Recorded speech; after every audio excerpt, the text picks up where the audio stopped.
I don't know what to call that. Can you hit Twitch or not Twitch? Twitter. I don't have access to the Twitter. I can later. Sure. Anyways. All right. I'll watch the chat too, so you don't have to deal with that. All right. So Galactic Holonet, I guess. Welcome to the Scum and Villainy podcast RPG. Currently titled Star Wars: A Sector Divided.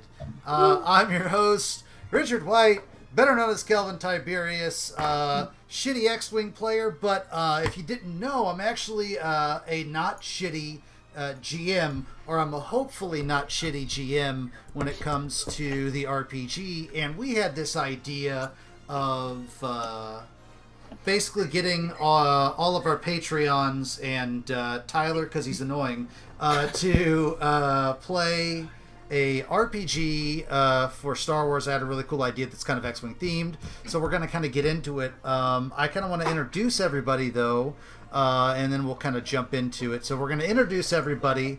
We're going to go over some basic ground rules. I think I should probably take this a step back. We're doing Session 0. So Session 0 is the session where everybody gets together, kind of goes over expectations and makes characters, and we kind of get to know what kind of game we're going to play, and we're going to get into it. So we're going to talk about who's playing, we're going to go over basic expectations, we're going to go over the setting, and then we're going to make some characters. Anyways, let's kick this off. I'm going to go from left to right here on my screen. So I'm going to start off with Matt Nute. What's up, Matt? Tell us about yourself.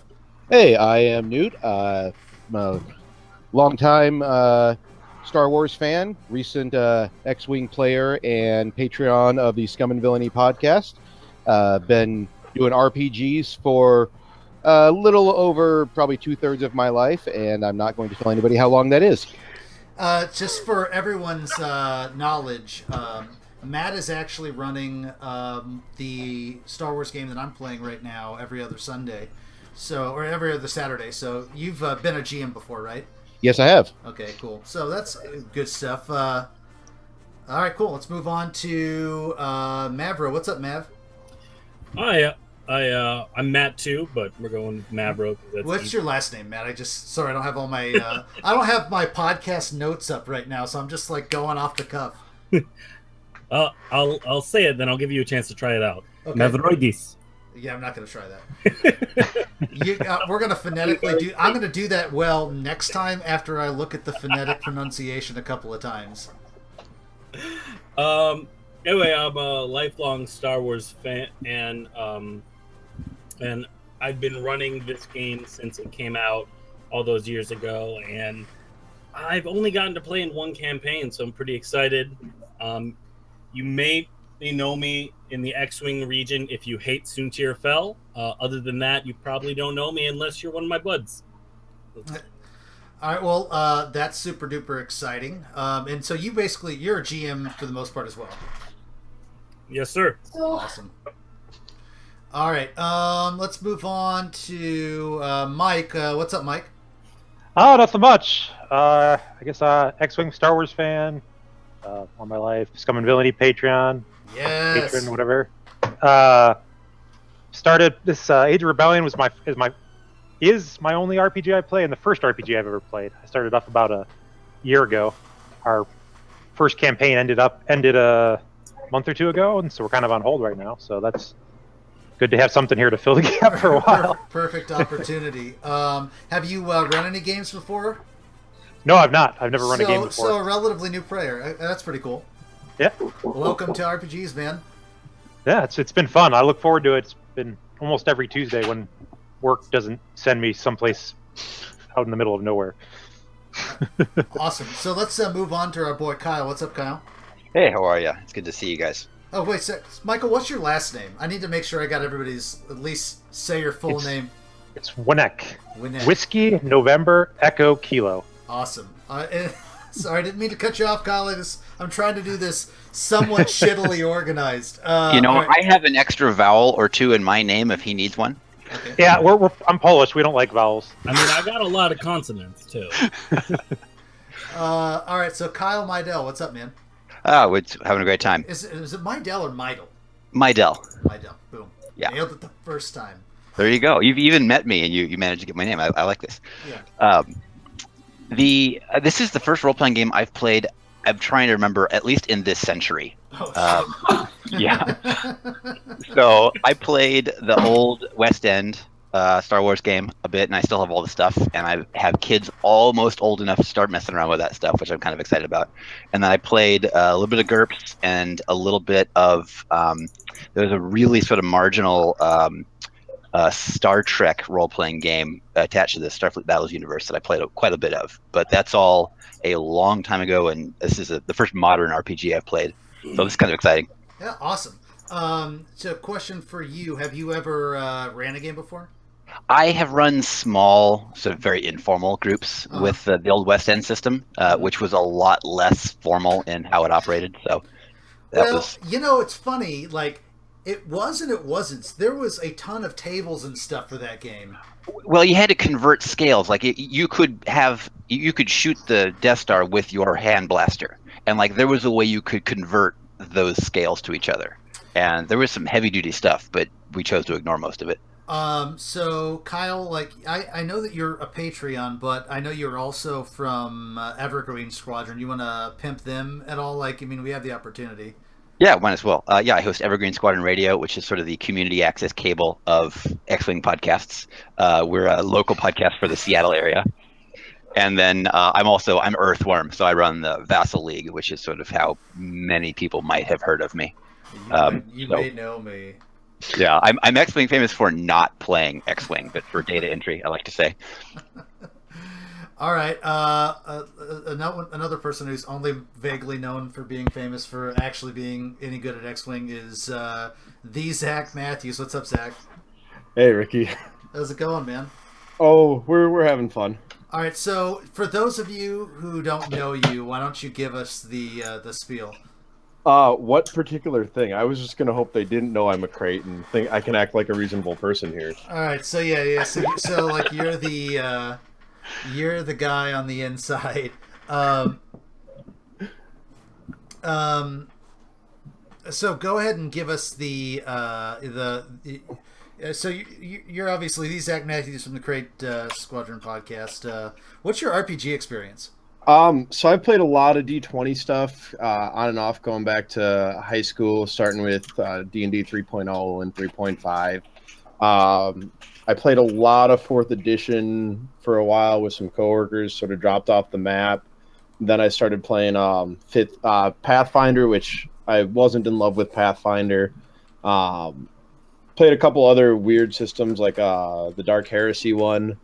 And I'm actually involved in my first Star Wars campaign is running right now. We're like 10 or 12 sessions in, so I have a tiny bit of familiarity with this system. Have you ever run anything before? Like as a GM? Yeah, just curious. No. I'm usually a huge pain in the. Can I swear? I can't remember. Yeah. It's the Twitch cast. Like I'm usually a huge pain in the ass to GMs. I can't go a couple of hours without an editor. And not swearing. So yeah, It's too late. I would never put myself in position to receive the evil I've done onto GMs. Yeah. Well, that's fine, and I don't dislike that at all. That's not ominous. It should be no surprise that someone who's naturally belligerent and obnoxious would be problematic to deal with for a GM. That's amazing. I try to behave, though. I try. I'm bad at it. All right, so that's all we ask. So you try. Let's jump into next. Kevin Leintz. What's going on, man? Hey, what's up? Why don't you tell us about yourself, Kevin Leintz? I've never heard of you before. Sure. Right? Yeah. I've been a Patreon for a while. I finished second at Worlds 2 times ago and top 16 last time for X-Wing. Been playing to X-Wing. get him to humble brag that. Yeah.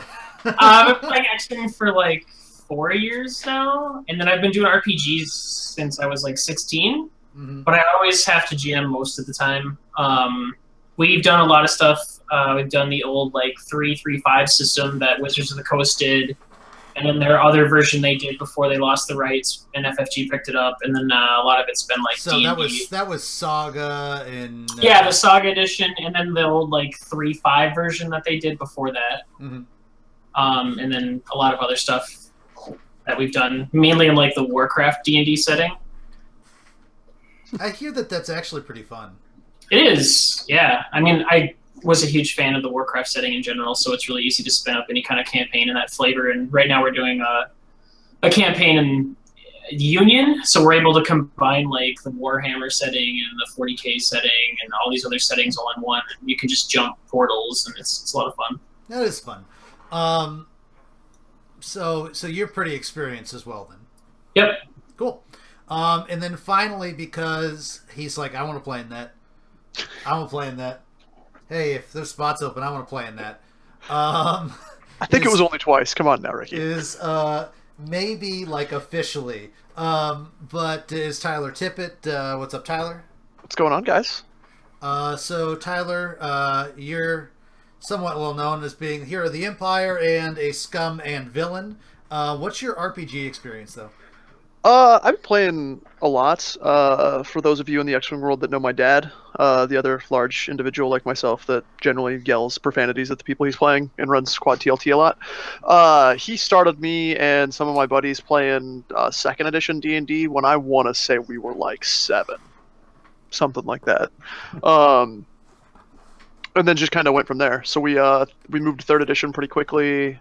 Then that's kind of when me and my friends branched out and were like playing and running in our own games for 3 and 3.5. I took a break through college. I didn't really play much in college. And then we, right after college, like one of my best friends moved into the house with me and we went through pretty much the gambit of stuff. So we did Shadowrun, Rift, a couple of different D&D Pathfinder, like 3rd and 5th edition kind of things. And then I've been, up until this summer, I've generally play like at least once a week on a floating online game. So it'll depend on what we're doing for that 6-month period of time. But we'll try to do like 1 6-month period campaign and then jump to the next one. All right. So, quick question for everybody here. Now that we've kind of introduced everybody, has anyone not played this RPG system before? I haven't. Cool. All right, that's no problem, Kyle. We will make sure that we sort of keep you, we'll baby along. Kyle, by the way, Kyle wanted to play, and he's a Patreon, and I didn't want to tell him no, and he didn't have enough time to necessarily show up to every single session. So what I told him, and I'll get into the specifics of this later, but I told him that I would give him a B-lister who will be effectively his A-lister, and whenever that he can send off to do stuff. But if ever we have less than 6 people and he's available, he can just kind of fill in. I'll be like the Miles O'Brien on Star Trek. I'm not in every episode, but occasionally I'm useful. Yeah, so like I got no problem with that, because I mean that's fine. And so, but if he was available, I figured you may as well show up for the 0 session. So there's that. Let's jump into... All right, so that's everything. Let's jump into the ground rules. All right. Let's pull that up. So, my ground rules. I have these for basically every game I run. I just like to go over them just to kind of like get you in the right mindset when we're running the game and like when we're making all this shit up. And I just want to talk about them now. So I can just say, hey, you agreed to A, B, or C. I don't mean to be a lawyer, but like in general, we said, yeah, this is what we wanted to do, and you're being a shit about it later. Now's your time to be a shit about this stuff, right? Maybe that's the wrong way to say it. If you actually have valid concerns or want to talk about things, please let me know. Like, because in reality, like we all like play differently. We all have different expectations when we play, so I'm going to kind of go over mine and my general ground rules. So I'm going to read through a bunch of these, or maybe I should have y'all read some of this. But I'll start with the first one because I think it's the most important. before doing or saying anything in the game, remember to consider the goals of play by asking yourself, is what I'm about to do or say going to be fun for everyone at the table? Is what I'm going to do or say going to create an excitable, memorable story? If the answer to those questions is no, or I'm not sure, then do something else, right? If you find yourself thinking, what would my character do? The answer is always the same. Something that's fun for everyone at the table and creates an exciting, memorable story, right? So the reason why that's a ground rules, the basic version of that is you're here to entertain yourself, yes, but also to entertain everyone. It's your job to, as a character, to be entertaining for everyone else. So there can be, like, you can do that as kind of a troll or an asshole or something like that, like in the game, right? Everyone loves a lovable asshole, but you're doing it to be the lovable asshole that everybody loves or whatever, right? So the basic idea is to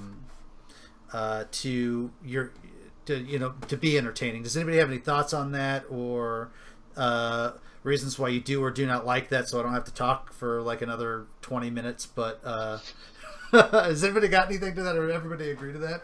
That sounds awesome. Yeah. I mean, that's just, we're all here to have fun, so let's have fun. Let's not make anybody feel shitty or, create a situation that sucks. Well, the specific thought process is like your character's there to entertain the rest of us. Also, be careful what you ask for, Ricky. Yeah, but in some regards, though, that's kind of there. Like, like you're there to be entertaining for everybody. Yep, Commander. Cool. All right, so let's jump into number 2. When hearing an idea or a proposal from another player, try to find the good in that idea and think of ways that it can work rather than ways that it can't. This may mean adding to the idea, but don't shoot the idea outright. That just makes for it's a Kylo Ren.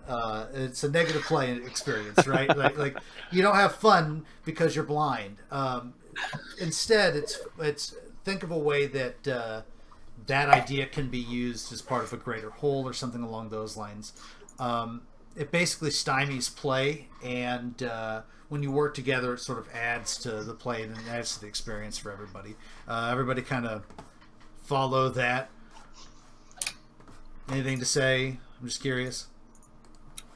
Sounds reasonable to me. Okay, cool. I guess I have one sort of question. Yeah, go ahead. No, there's no dumb questions, by the way. Like, I am here to get this ironed out now. Are we at all obligated to object if something sounds like really dangerous? Like, I get not getting bogged down by, that sounds suboptimal, but like. Okay, so here's the thing. So for an example, you want to assault the Empire head on. That sounds really dangerous, but I see you want to attack the Empire. This might be a better target, or something like that, right? Like, and if the other person's like, no, I want to attack. This is all like semantics, depending on like the situation. But the general idea is, if you're both playing well, your characters can either come to an agreement, or the disagreement is entertaining for everybody. Right? Does that make sense? Yeah, perfect sense. That's it. So basically just keep that in mind. But yeah, like if someone's being stupid, it's okay to call them stupid if calling them stupid is entertaining. And if you've got a, this is a, you want to do X, Y, or Z, this is something similar, or this is something that we can take that energy and use it here. That sort of thing. Don't say like, that's dumb. I don't know. Like, I'm not trying to put words in your mouth. I don't want to role play for you, but you kind of follow that. Like, you're absolutely allowed to like interject or disagree with the character. Just make sure that it adds to it. Like, you want to, I don't know. Like, if you can give me a situation, we're good, or I'm just going to keep rambling. I mean, it boils down to try to find the good in someone's idea, regardless if you agree with the idea totally or not, right? Mm-hmm. So just take the positive. Don't just be like, you're an idiot. No, nothing about that was good. Then you should feel bad. Mm-hmm. Cool. So does that make sense, Zach? Do you have any other questions? No, I'm good. Okay. Anybody else have any other questions in regards to that? All good. Okay, cool. So my next ground rule: don't ask questions of the GM. For the most part, I think it's more interesting to say, and I don't care if you do this in third person or in first person. That's completely your prerogative. But like, I go and check out this door. I look for doors. I try and talk to this person. I say this to this person. I generally don't like, can I make an ability check? Can I talk to this person? How many, how many doors are here? I mean, how many doors are here is definitely more interesting than are there doors here? So for the most part, that's what I prefer, because I think that I just think it's honestly just more fun language to get yourself into. Anybody? Fair enough. Helps everybody stay in character. All right, cool. Move on to the next one. These are so much fun.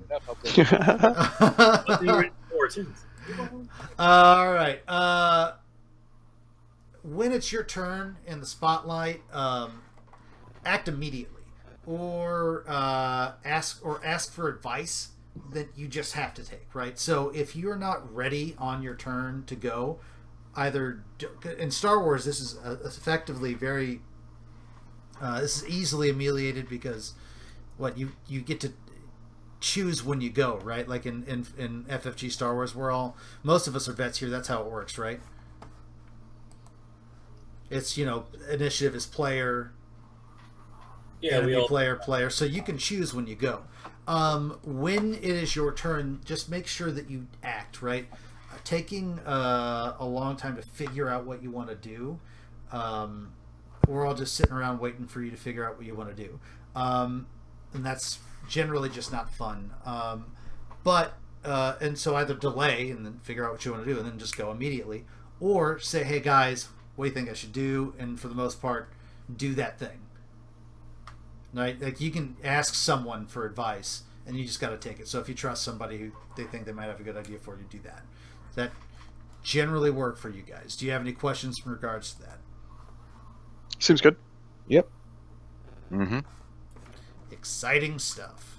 This is the good audio. Hold up. I should probably play music to make this less awful. You had music going. What happened? I restarted because I wanted to make sure all my stuff was set right.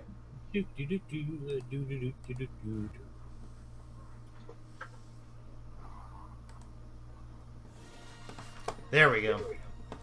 Way cooler. This makes it sound way more badass too. All right. All right. So, any questions in regards to when it's your turn in the spotlight and you're not sure what you want to do? With the understanding that I have no idea what I can do, absolutely. We will get. I'll give you a little bit of leeway, Kyle, but for the most part, tell me what you want to do, and we'll get you figured out. Right? Like, this is not exactly an incredibly difficult system to go over, and to give you a little bit of a preview in your journals. There is some helpful documents that help you in specifically combat, like actions you can take, like that are sort of the standard, and then generally interpreting dice rolls. There's the using advantages and whatnot that is kind of useful there. So keep a to keep an eye on that, and that should help you. So we'll try and be a little bit easier on you with that, but just keep an idea on what you want to do, and then ask someone how to do that, and we can tell you how to do it. And then eventually, I mean, right? it's storytelling either way. Yeah, so. Say my general idea is to do this sort of thing, and then we can interpret that into a good action related system, and then eventually you play X-Wing, you'll figure it out, right? Like, I'm kind of cool with that. Cool. You good with that? Yep. Any other questions? Awesome. Next one. All right, so I don't expect for there to be cause for any character to attack another character unless like compelled to by the Force or something. Short of that, if you do choose to attack or otherwise hinder another player, the target of that attack will get to decide whether it hits or misses or if there are dice involved. Basically, the idea there is I'm not in the business of like purposefully screwing over someone's good time, so I generally let the person decide how they want to handle that, right? So if Nute, if you were to attack Tyler, right, I would let Tyler say what happens. Now, maybe Tyler's the type of guy who says let it ride, and you make a dice roll. That's his decision. Maybe you're like, that's stupid and it misses because you're being an asshole, right? Like, bear in mind that if you're going to make that PvP decision, it is up to the person you are going against to say, this is awesome or this is not awesome. So if you're going to do that, that kind of goes through, ground rules 1 and 2. You're here to entertain people, so maybe that's entertaining for the both of you. I don't know. If it fits the narrative, go with it. If not, just no. Yeah, exactly. So in the end, whoever you're attacking is who gets to decide what happens. That's kind of the why of that. But let me tell you that I can absolutely see plenty of situations where that is not only fun but compelling, but it has to be those things first. But anyways, that's up to the person that you're attacking. So everybody cool on that? Any questions there? Good to go. I mean, the only thing I would add is that if you want to do something like that, it's always a good idea to talk to that player beforehand. Yep. And maybe work something out for them. Yeah, 100%. Exactly. Like, because that is kind of fun, and sometimes it's just you got to do it right. Else, somebody gets really pissed off. Like so here's the funniest thing. So I'm gonna tangent already. I'm already on a tangent.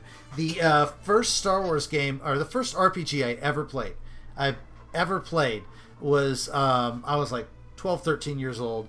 I had a sleepover at my buddy's house, right?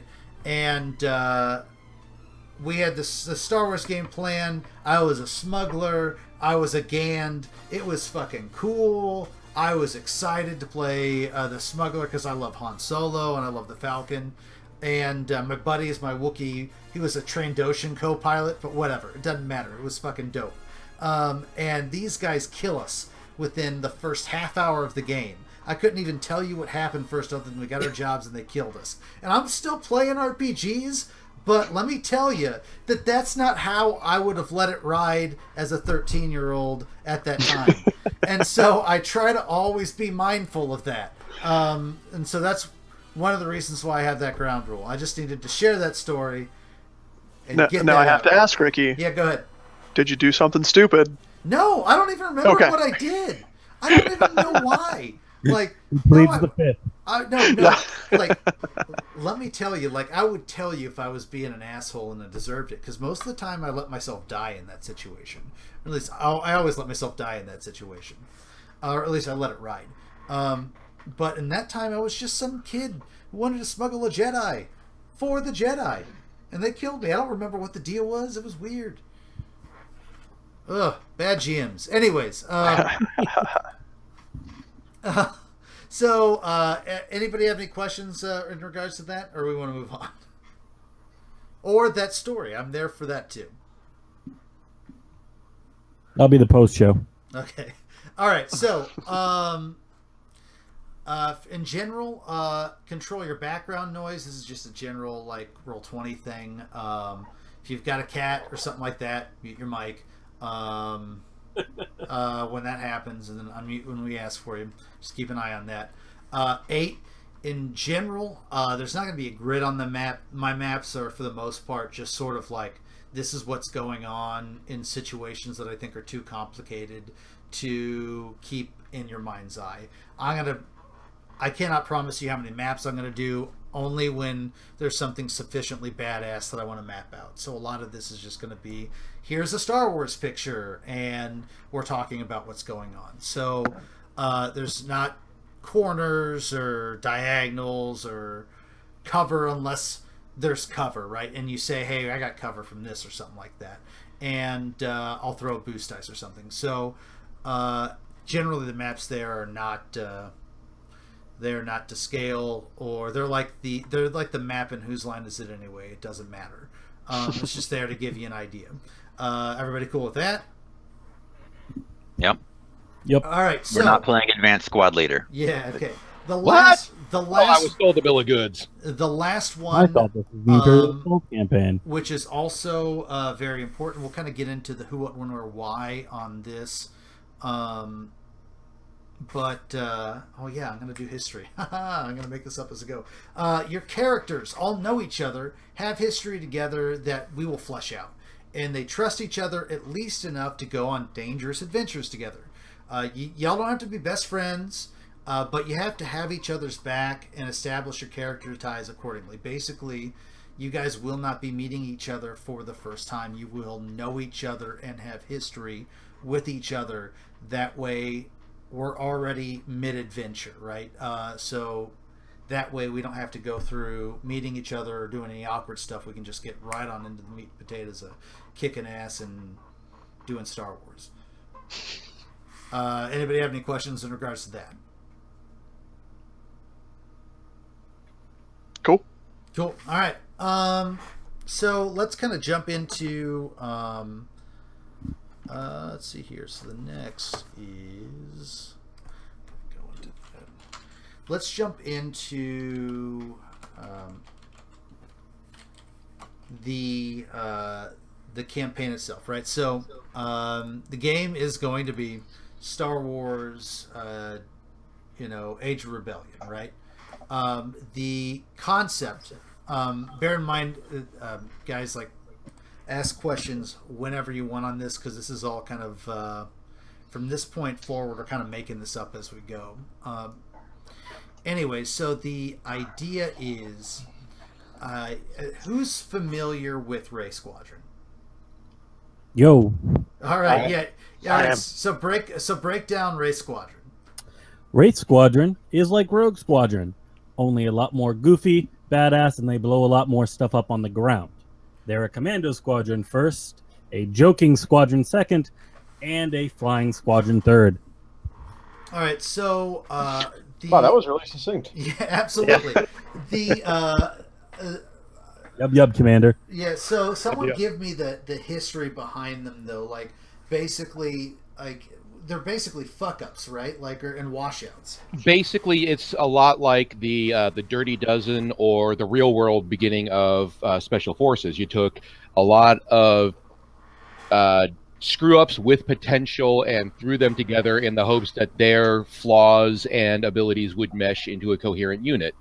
They put them under some really talented commanders, and either it would work or the rebellion would be out of like their worst guys. Yeah. And if shit went really wrong, they just disavowed them. It's like, yeah, it's not us. What are you talking Exactly. All right, so give me a quick second, Kevin. I would say if I can add to that, wasn't the sort of the kicker that they all really did want to be pilots though, so that's how, like, that was sort of how they got stuck in on it, or how they agreed to it. Like, hey, this is literally your last chance to fly something. Exactly. It was either that or they were going to be some loader on a Corvette somewhere. So I might be terrible at it, but I always dreamed of flying something. Got it. Well, I mean, you could be really good at flying something, but have like an attitude problem or something. I don't know. Jeez, Ricky, why do you always assume that I have an attitude problem? No, I'm just thinking in terms of like of ways it could be entertaining. I know you're fucking with me, but I'm still answering you honestly for the terms of this cast and people who don't know us. All right, so guys, I'm since I can't get this to work fully with Kevin, we'll troubleshoot this later. Kevin, I'm going to switch to the backup plan of Google Hangouts. Everybody click on that link that I just put in chat, and I'm going to switch us off of the chat program. Can you do that, or do we all have to do that? You just got to click on the thing, and I'm going to click none, and at that point, I mean, at least for the cast, it'll be good. Yeah.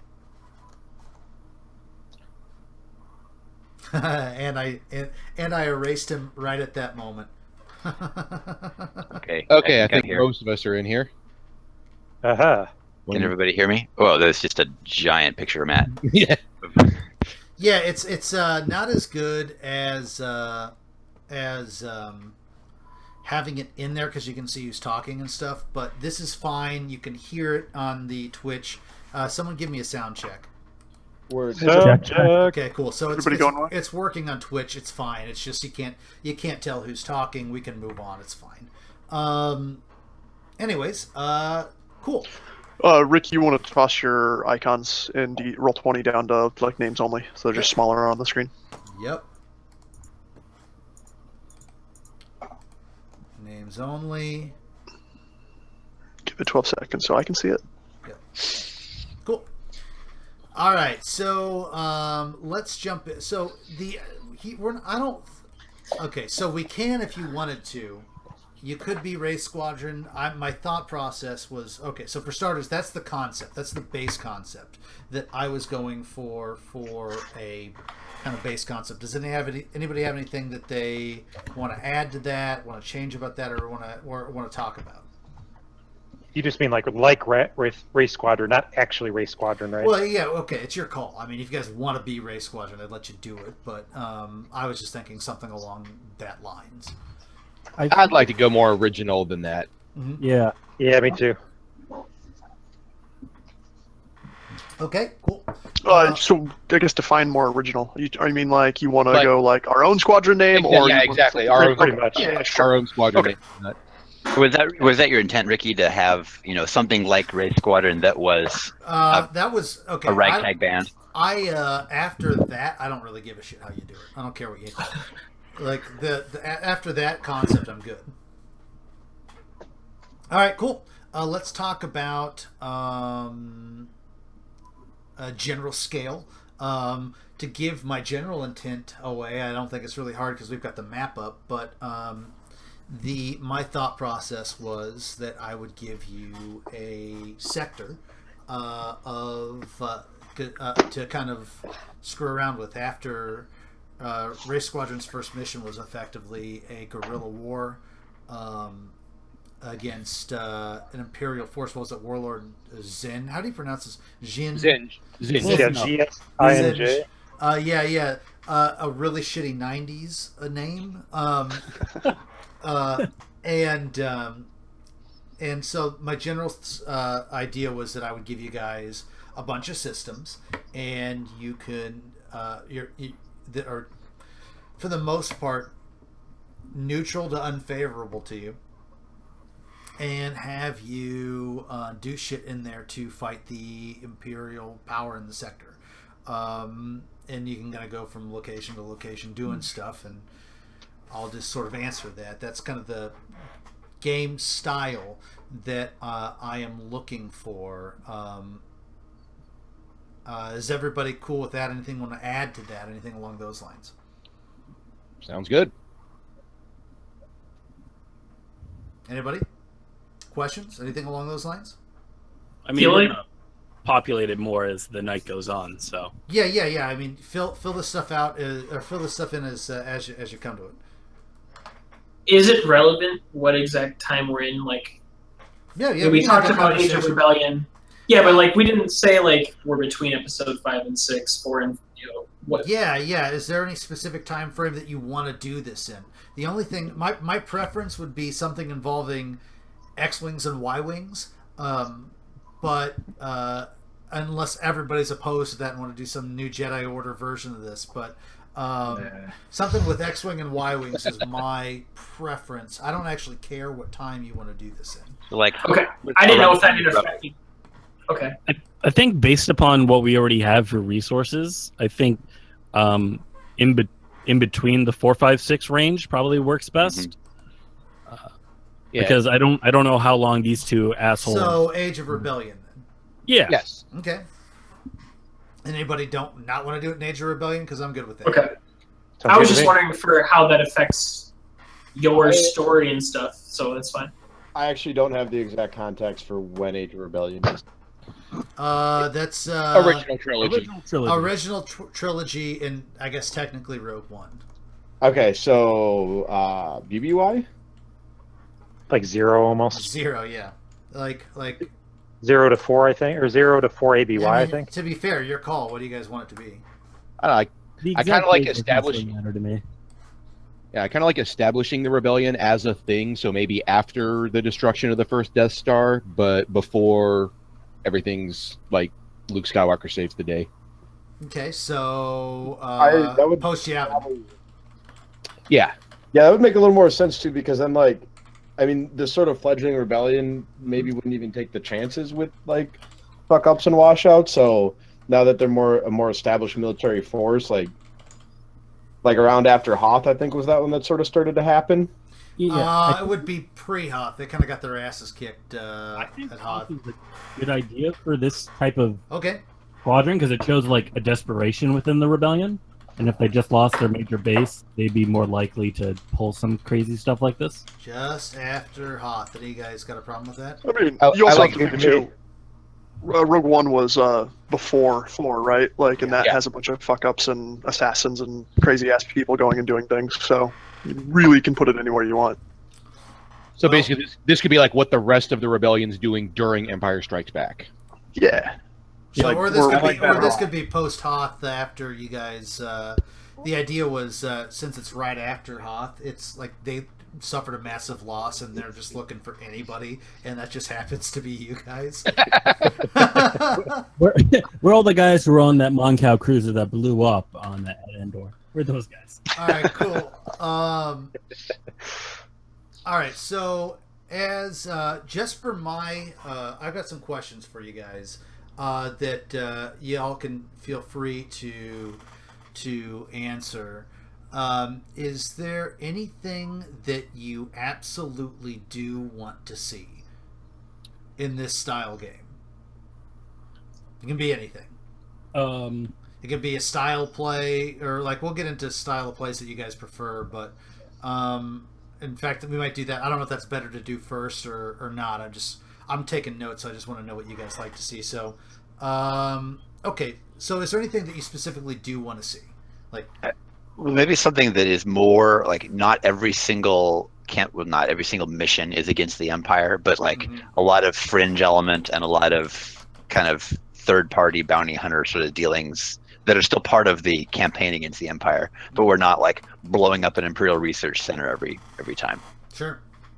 Yeah, I'm cool with that. Yeah, and like kind of to piggyback that, I would I don't know, I prefer, I guess, if you looked at it kind of like a mix between like think like Firefly or whatnot, where like yeah, we want to go do X or we need to go have that done, but like we don't have the resources to do that, so we're having to do other shit side jobs at the time to like we have to go steal some bombs from somebody. Yeah, exactly. Like we've got to go, and do we do that successfully or do they come back to kick our ass later? You know what I mean? Like there's that kind of revolving door tie-in kind of thing versus just like, oh, these ships are going to go here and we're going to blow shit up. Interesting to Does that make sense? To mention both of those. A thing that I was very strongly considering that I mentioned before that I'll mention now is that why I don't know if this is Age of Rebellion or Edge of the Empire, because you will be starting with both obligation and duty. Because the idea, I probably should have said this earlier, but okay, so for let's see here, who is an experienced GM? You just want to explain obligation and duty real quick?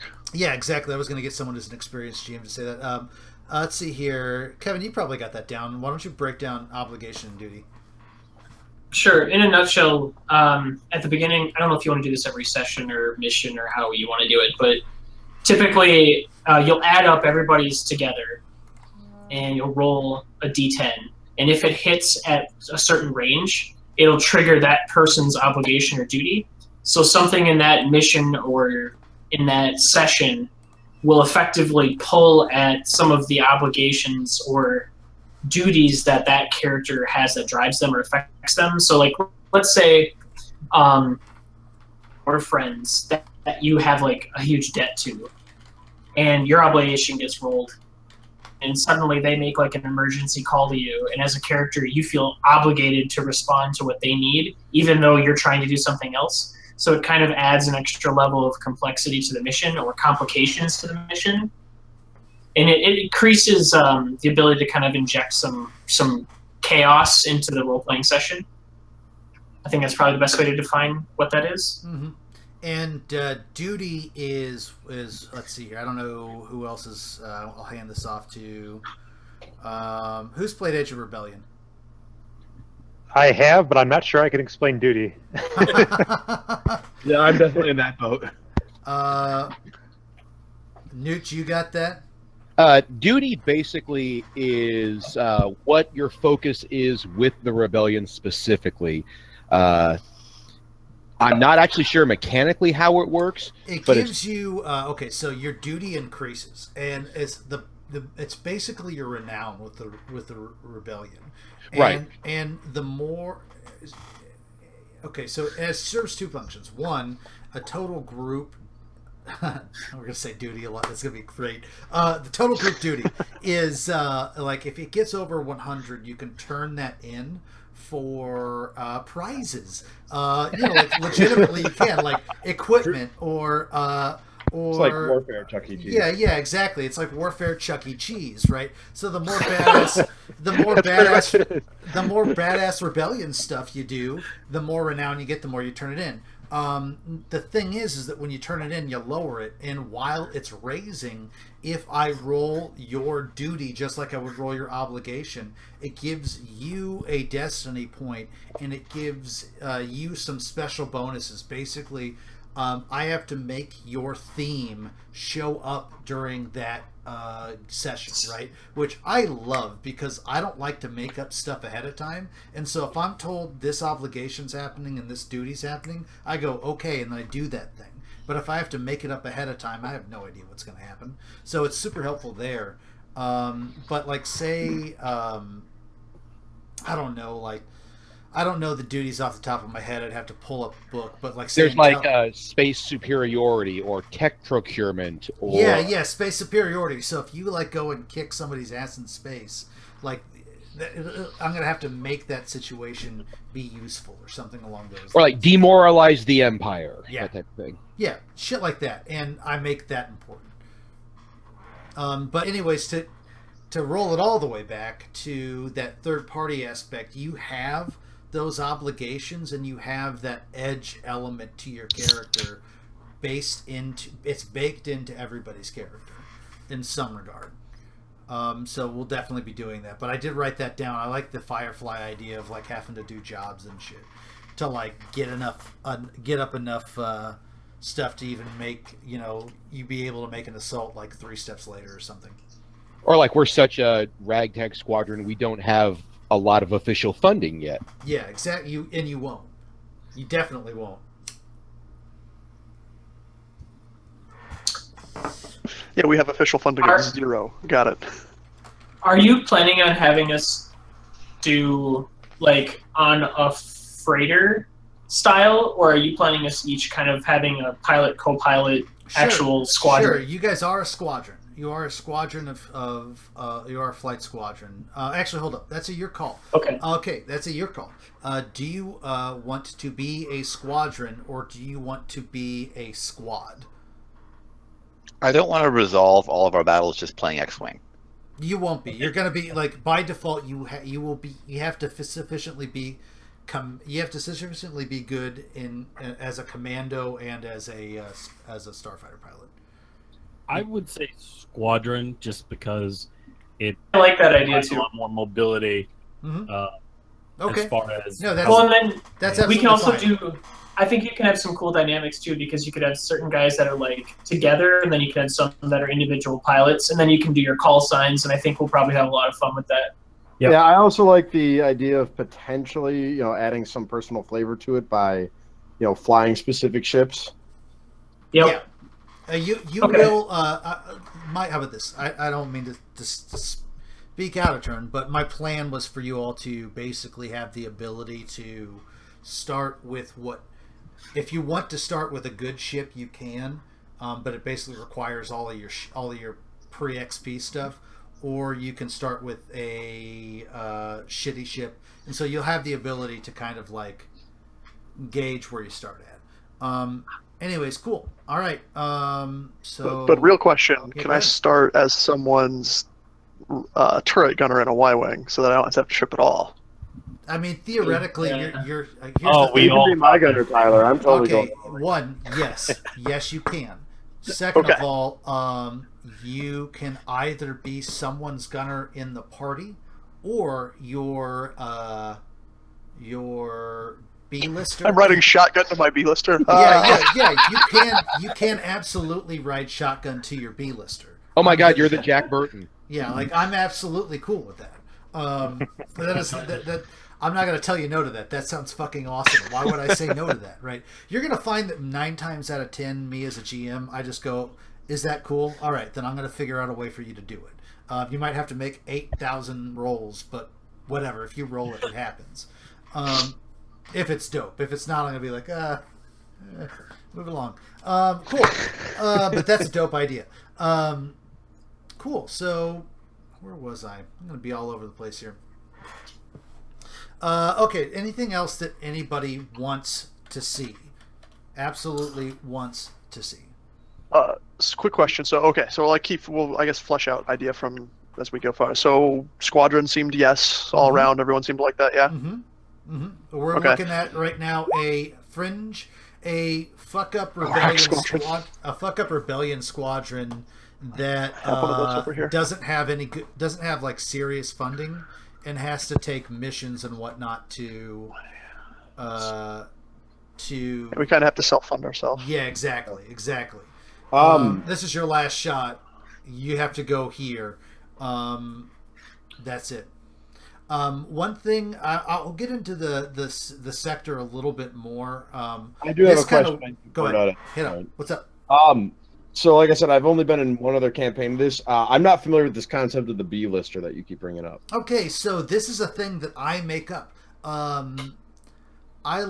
You'll find I do that a lot. I like the idea of a B-lister for 2 reasons. This is all like part of a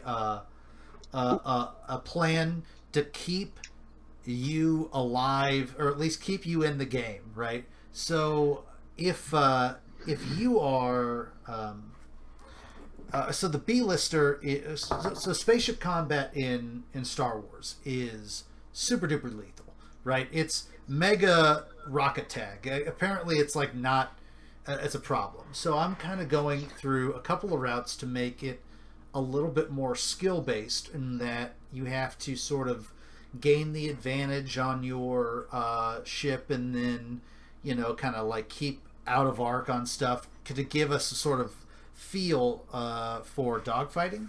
So that's one bit, and the other is I'm giving you literally someone to play in case you die. I was vaguely mean hoping to B-lister get a is boost to our Maverick. It could be. Who knows? Like that's up to you. Like your B-lister is you can literally just say it's this guy is my B-lister, and you throw a concept out at me and I write it down, and we'll deal with it way later, right? Yeah, like we're basically making NPCs for the group that we could jump into if we need to. yeah, like I'm basically farming out my NPC creation to you and giving you something to do with them mechanically, right? Like I can say, what's this guy doing what's this guy doing? Is he helping your mission, or is he going to deal with some issue in the Tarina system? And you say he's in the Tarina system because that's important.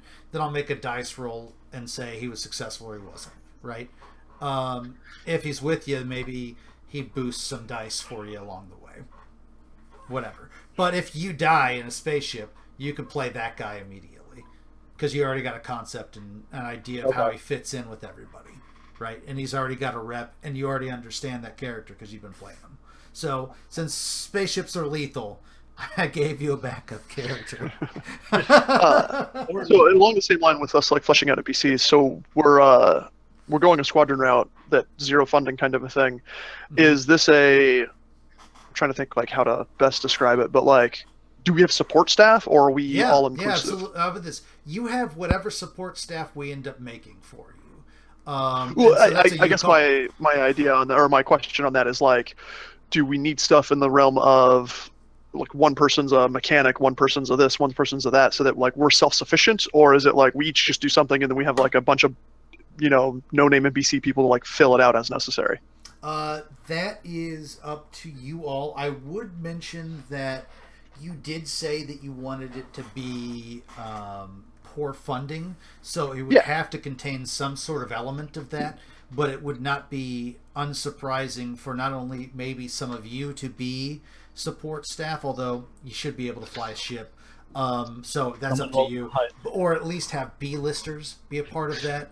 How big your support staff is Yeah, I mean, are we talking this is a 10-man team, or is this a 50-man team? You know what I mean? Is a squadron? Like Squadron's 12, right? 12. Well, no, but a squadron has 12 pilots, but it's got 100 support staff behind it. Did anybody grow up watching the Black Sheep Squadron TV show?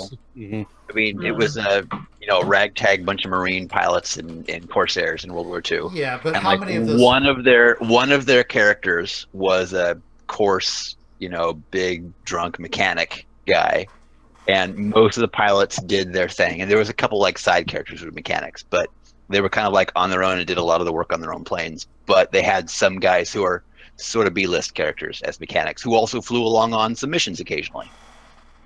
Yeah. I can imagine somebody like me who's playing sort of part-time being the Red West character in Black Sheep Squadron, where I come and break things occasionally, and other times I'm just back at the base fixing your ships, and that's why I'm not here tonight. Kyle, you're like by default, you are of the B-list class that can be upgraded at any point. You're just a fully fleshed out B-lister that's ready to play whenever we ask. Ricky just called me a B-lister. This is awesome. Yeah. So, but like you can like if I say, hey, this is the sitch, you can send in chat or something. I'm going here to deal with X, Y, or Z, and I'll roll a dice roll and let you know if you got captured or died or succeeded. Wow, that is a really bad 2 out of 3. Yeah. Yeah. Apparently I made a poor life decision. I didn't tell you. A lot more B-listers. I didn't tell you. Oh, yeah, you're going to go through. There's going to be a lot of death here. Well, so that's the kind of the other thing is like, so is this like a 50-man team that's going to start dwindling, or is it like we're a 12-man, 14, 15-man team that like we just pick up new people as necessary? That is a your call, and I don't care. We go to the local cantina. Yeah, like okay. that's a your call. I need a new pilot. You. First mission, find a clone tank. Yeah, how difficult do you want the support staff to be? That's something that I always like to do with your general group. Is I always like to say, give me two things that are in abundance and one thing that's in scarcity, and I don't care what it is. Can we get so maybe support staff is in scarcity, and you only have like 2 or 3 or 4 people, and it's hard to get them. I think if we're going the low funding route, that I don't think scarcity. More than like 15 people. Okay. Yeah, that's fair. We have like one IT support guy. Yeah. Yeah, so like that's kind of what I was going for there too. Is like, is that one of us? So, you know what I mean? Like, so we'll say, is there one slicer? Is there one doctor? Is there one? You have a low supply of support staff. I'll just leave it there, and we'll fill them in as it makes sense. Okay. Cool. So a low supply of support staff. All right, so I'm switching character ideas. Now I'm going to be a seduction expert, so we can flesh out that support staff. Play a performer. Do it. Okay. There is an obligation for philanderer. I just want to let you know. Fantastic. All right. Okay. So I'm going to do a last call for anything that you guys do absolutely want to see. If you haven't spoken up now, let me know. Hand-to-hand combat. Okay. I guess the only one I was going to add that we kind of hinted on this, but I always do like general role playing over actual combat. Although I think this system, the combat's more entertaining than like a lot of D&D. What do you mean by general role playing? I'm just curious. Actual character interactions, like the lamest part about D&D for me was always like actually setting up the grid and taking like really slow turn-based combat. Mm-hmm. You mean playing the shitty miniatures game that was Pathfinder? Yeah. Yep. I say hello to the Duke. Roll your diplomacy check. Yeah. I tend I only call for, just as a heads up, I really only call for rolls when there's a question of if you would succeed or not. If there's no question that you would succeed, I don't roll for it. So if you're the ace pilot and you're flying around, you just make that roll. Unless it's like in combat or something. But I mean, unless it's... Unless it's outrageous, like I'm not going to make you roll for it. Unless you're like having to fly backwards through an asteroid field. If you're the ace pilot and it's not really a big deal, you just do it. Because I tend to want to concentrate on that and what you're doing and what you're saying, to the minutia of having to succeed on a check or something. Okay. That's just my general sense. But I wrote that down. Actual character interactions written down. Noted. Anything else? So I have something that I'll definitely expand more upon it when we get to the character ideas. Okay. But I really love it when, a lot of times when you see like Imperial, like big bads, and we have these two admirals here, I'd really love to see some real marks of their influence on the planets that necessarily aren't just Imperial restricted, so to speak. Like a colony getting blown off the map, or a planet being destroyed. I'll talk about it more later. But more evidence of the Empire's mark, rather than just, oh, there are a couple stormtroopers here, and we got to sneak into this one place. I don't know if that makes sense. Kind of just rabble. No, I can absolutely do that. I have a planet in mind that has been decimated by the Empire. Ooh. Right, absolutely. Wouldn't that kick in our obligations at various points if things were happening? Possibly. Hopefully. All right, cool. Absolutely. Of the Empire, absolutely wrote down. Keep that in mind. All right, cool. Anything else before I move forward? Okay, cool. I did mention this earlier. I kind of want to get this out since I'm thinking about it. We mentioned that we had a low supply of funding and support staff. What do you have in abundance? You have two things that you can have in abundance. Spunk counts. I feel that we might want to fill out the party before we figure that out. Yeah, but here's the thing. Like, that is, in general, your party in general. Like, this is something that we have. Some type of base or a home base, so to speak. A base place of we operation. can rally back to. Okay. Fighters. Safe space. God, really, Ricky? You had to say safe space. All right. So you don't have funding, but you do have a secure location. That's a good way to put it. And whether it's a ship or a base, it's like up to you. Secure location. All right, I can work that. Good cover. Do you have good cover? We need a place to park I the would things. Right. And then for part two, like good contacts, if you will. So like we're connected in the system. We might not be able to get what we need, or we might not have things, but like we know the people to talk to try to get shit. We can all probably work that into our backgrounds as well. Yeah, absolutely. That's the kind of shit I'm talking about. This is why we say this. Hey, sorry. Now. Backtrack really quick. Good. Something I would like to see maybe, and people can feel free to disagree with me on this. I would like to see kind of like with the scarcity of resources stuff. Like, I would actually like to kind of think a little bit about fuel. Like, I don't want to be going into like, oh, you've got enough for 3/4 of a tank, but do we have a little bit of fuel, a lot of fuel? I guess I kind of want that to be something we have to think about. Yeah, like do we actually have proton torpedoes to be using? Is it worth flying out there to try to do this mission? Because that's all our fuel. For sure. I like that. On the flip side of that, and just to give you bounds, Ricky, like I like the idea of having, like, do we want to expend this resource to try to accomplish a task or not? Because that's something that we have to deal with. But on the other side of it, I don't want it to become like a quest to pay the mortgage.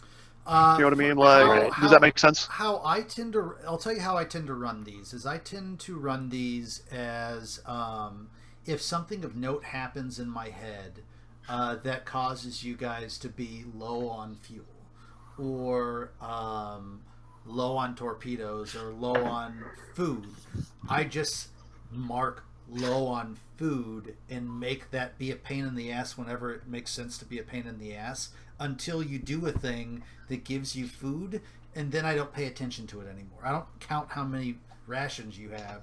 I know that you're low, and I make that be a problem on your dice rolls.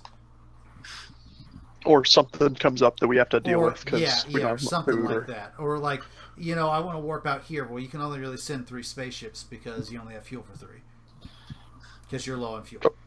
I do that sort of thing. I'm not going to tell you have that much tank left, but I will make that sort of thing important to pay attention to. So almost like these sectors that we're in, there's not an easy rebel supply route to. No, yeah, exactly. Okay. Yeah, exactly. We are the forward outpost. And the question then becomes: are we even really actually like part of the Rebel Alliance, or are we just like, hey, we're all we built a spaceship that we're going to go attack the Empire with? That the rebels might take credit for. I think we should be. Yeah, because you do have a duty. That kind of loses the whole dropout aspect. Yeah. Okay. Plus, we can have an asshole or a really cool commanding officer, depending on what Ricky wants to do. Yeah. Yeah, that's actually up to you guys. I actually don't care if you want to be a commanding officer, if you want to have one.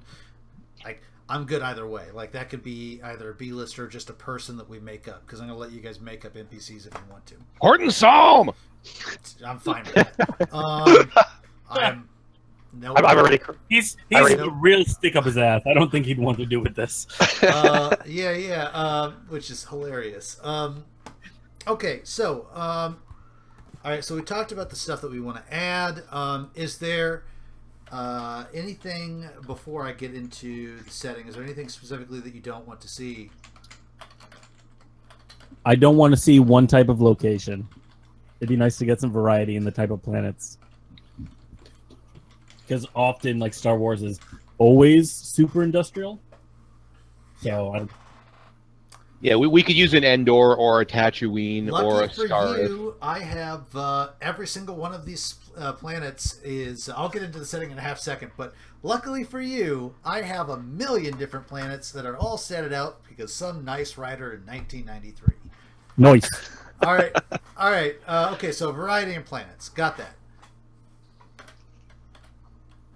I don't want to see the same planets. Yeah. Okay. Anything else that you don't want to see? While we might not be deciding the fate of the galaxy, I kind of like the idea that we're the heroes of this story. We don't need, like, Han Solo showing up to save the day and then going off to do whatever he's going to do. Don't need the damn heroes. All right, cool. Awesome. Big damn heroes. I have a small request. Okay. I just want to see, at least, it doesn't have to be a whole bunch, but I do want to see the Force play some role at some point. Especially like when I read Tanda's thing, she specifically believes that in remote sectors are where people with the Force originate from or hide. So I just want to see at least a little bit. All right, so I'm going to tell you something because here's my GM style, and because I don't know what's going to happen, I only know what's available. And your character, and I fully do believe in the idea of metagaming. You are playing your character, but you're playing your character for a story, right? Like, you can know something, but if something's fun, okay, it doesn't matter. Yeah, there will be the Force. Let me see if I can make just one roll. Well, and it's also like every X-Wing squadron has at least one shitty Jedi.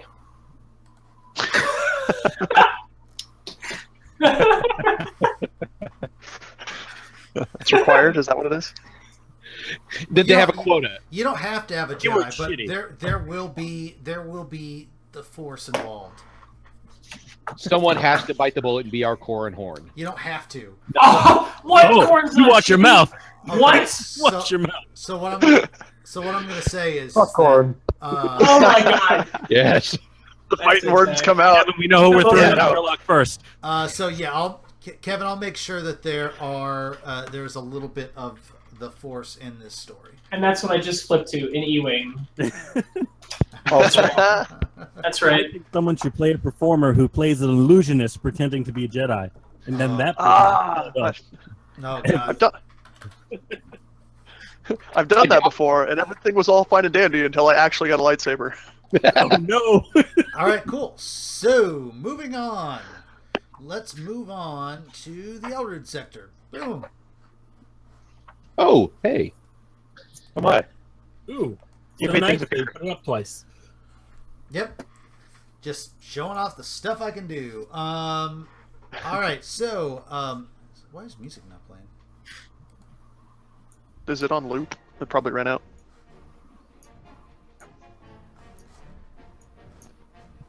Anyways, now it sounds badass again. So let me tell you the background of this before I jump into it. This map I pulled by Google searching Star Wars sector because I just wanted a sector map and it looked dope because it does look dope. So I downloaded it and stuck it on the splash page and made a quick old splash page, and so I did that, right? And then I went back to Wikipedia and looked to see if it was anything that I needed to know, right? Like, is there anything useful in this sector? And then, as luck would have it, this is like a book from 1993. It's like a campaign sector that they wrote a book for. So I've got an entire book for this fucking thing that I'm just going to pour over. That being said, we can change or adjust any of this. But it's so funny that I pulled this for the Elrude sector. So this is the Elrude sector. I'm going to kind of go through the Elrude sector. So the Elrude sector is a backwater corner of the Matherian Nebula territory region of the Empire. It's farther out than Dagobah. This sector's got only moderate wealth and is for the most part beyond the scope of galactic events. The Elrude sector has never really been sufficiently profitable or rebellious to merit complete Imperial domination, nor is it particularly tempting target for the Rebel Alliance. That's why they sent you here, because you guys are, theoretically not very good. The sector's isolation has discouraged large-scale investment by major galactic corporations. Instead, the sector's trade depends on a number of small local companies that conduct trade amongst the various worlds of the sector. However, the sector isn't totally free of Imperial influence. To ensure compliance with the Palpatine's regime, one planet, Darylin, was placed under the yoke of Imperial martial law. We're going to change that, by the way, to say that there were entire townships that were destroyed in this sort of militaristic engagement. When the Empire space fleets arrived in orbit around it, the rest of the planets really had any idea what was in store for the world. The ensuing carnage was excessive, but it served as a lesson to the rest of the worlds in the sector. In quick order, the rest of the Elrude sector fell into line. So that's sort of the current political spectrum. You can see the Imperial controlled area. I kind of shift pinged to that. That's the Imperial section that Darylin, Tiffel, and Brea. And so that's that. Any questions in regards to that? Anything along those lines? Okay, no. Moving on. The Elrude Darylin trade route. This is the trade route that was first established in the heyday of the Old Republic. Takes 18 hours to go from Elrude to Darylin. That's kind of not important. Cone, the midpoint. Let's see here. Let's find it. Is that it? Yeah, it is. Huh? Is the where did I lost my point? Is known as the gateway to the Elrude sector, because it lies in the main connecting point with other trade routes running throughout the galaxy. With the Imperial crackdown on Darylin, Tarina, up at the top here, has become the last official stop on the ED run, and it's boosted its fortunes considerably.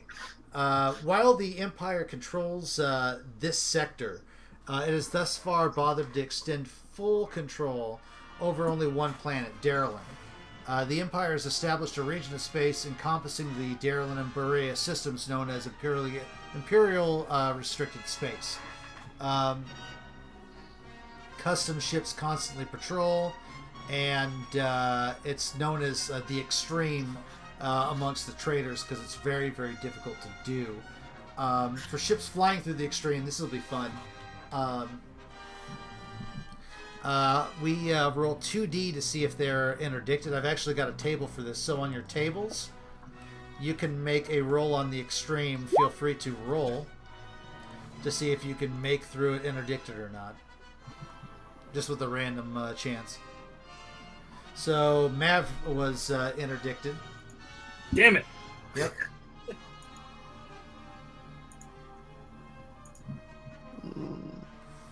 Mike made it through. What are you guys rolling? What dice? Yeah, so you go to the macros section. Should be the third Yep. tab, and then click on the Extreme. Yep, you got interdicted, homie. I'm sorry. Right. Well, so good thing we made those B characters. So yeah, well, not necessarily. You don't get interdicted necessarily by a Star Destroyer unless they're on the lookout for you, and it makes sense. But or like you rolled shitty on your astrogation check. I mean, we'll figure that out. But that if you get interdicted, you like I have a patrol encounter that you guys got to go through or something like that. You also have the regular patrol. So when running through through the rest of the system, all you have to do is roll a regular patrol to see if you get interdicted by someone, and it's the same sort of thing.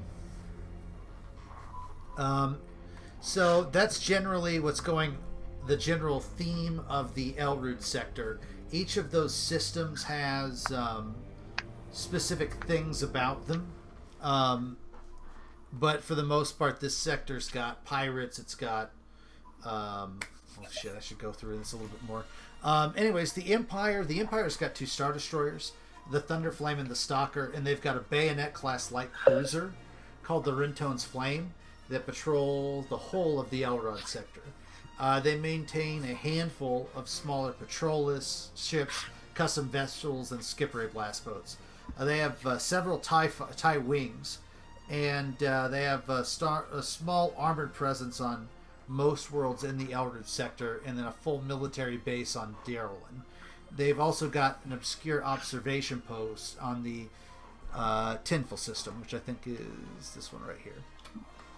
I think I may have to rename that. Anyways, the 2 captains, let's see here, Captain Zed of...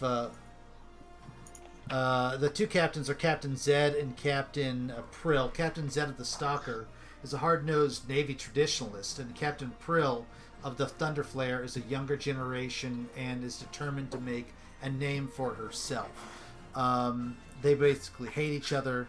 Zed thinks Prill is a soft-hearted woman who's best used as a supply clerk, and Prill thinks that Zed is a crude, 2-dimensional buffoon. They engage in a continual contest of one-upmanship with each other, and try to catch the most smugglers and impound the most vessels and destroy the most rebels, all in hopes that the Sector Moth Villas Andal will take notice. Prill has been known to anonymously send out warnings of where Zed's ships are patrolling in hopes of scaring away any prey. Moth Andal, the Moth of the sector, is far from seeing these actions as basically thinks that he can play them off for his own benefit. And he will even sort of play them off each other. I kind of go through what the Imperial vessels are. They have a bunch of Imperial shit, not important. Any question about the Empire at this time? All right. Wall of text. Anybody got anything? For the love of God. How much XP if we join the Empire? Zero. And more importantly, can I get a TIE interceptor? Yes. I will point out, Tyler, that it specifically says there is a spaceship, spaceport, something that makes spaceships on Darylin. Factory? Yeah, factory. Thank you.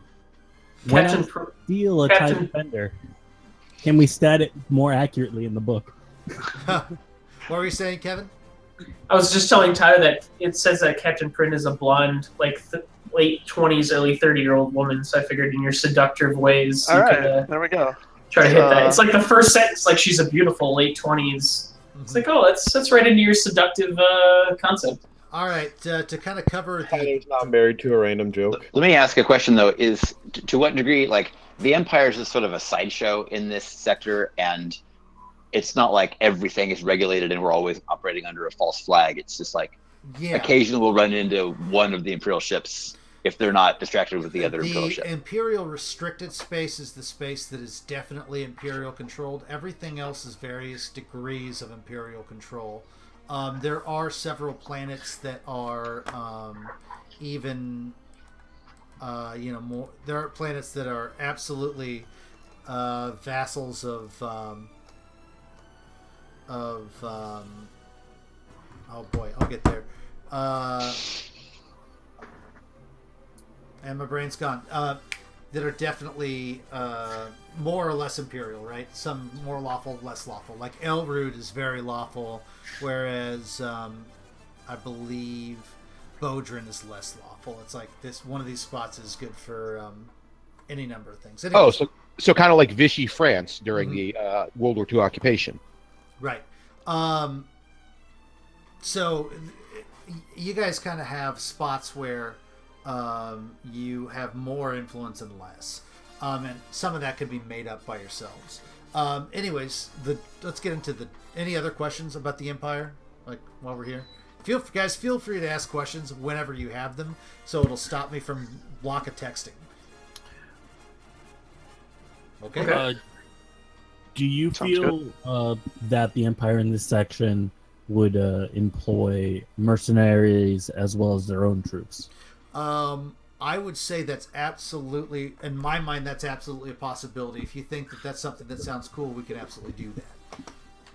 But based on my interpretation, then yes, they have, they would absolutely have, because they only have so much they can do. So hiring up bounty hunters is not, or mercenaries or what have you, is not above them. Another thing to kind of bear in mind is there's also a competing corporation battle going on in this sector that I'll get into, where there's the Rendell Corporation that is fighting the IML, which is like the Imperial Mining League or something. I don't remember off the top of my head. I think it's the Imperial Mining League, and which is a bunch of ex-military people operating a mining function, and so they'll definitely hire mercenaries as a front to fight the Rendell Corporation. This is an opposing mining corporation. If that sounds cool, like what you're up to. Yeah, that sounds great. Cool. So the drift is the drift is basically a giant gas cloud that can hide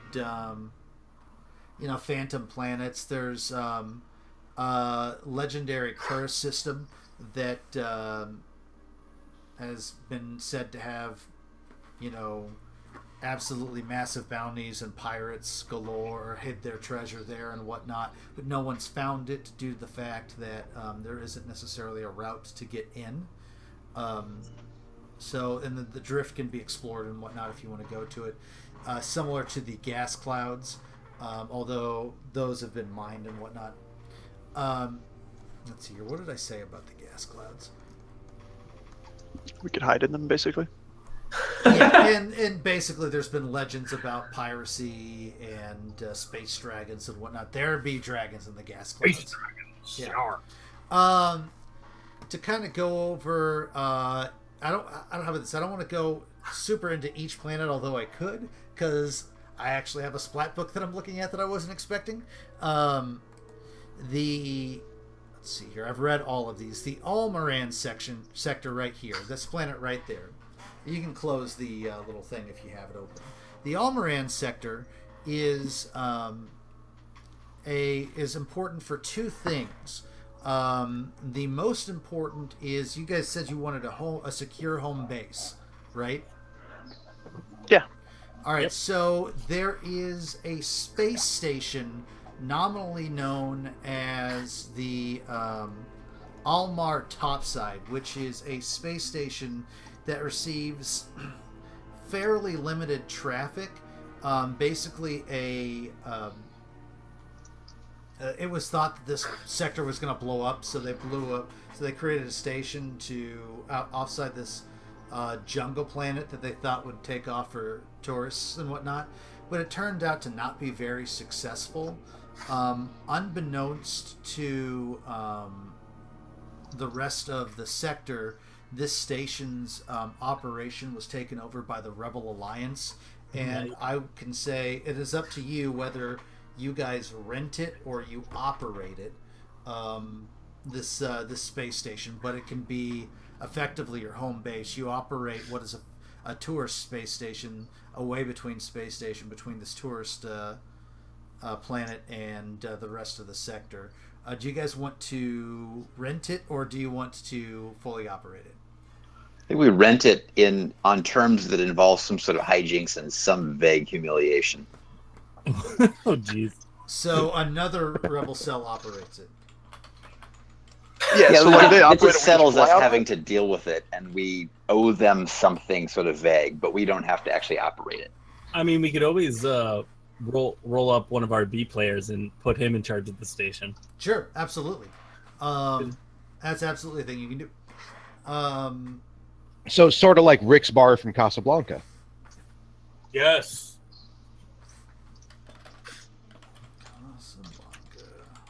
Got it. That makes a lot of sense. All right, cool.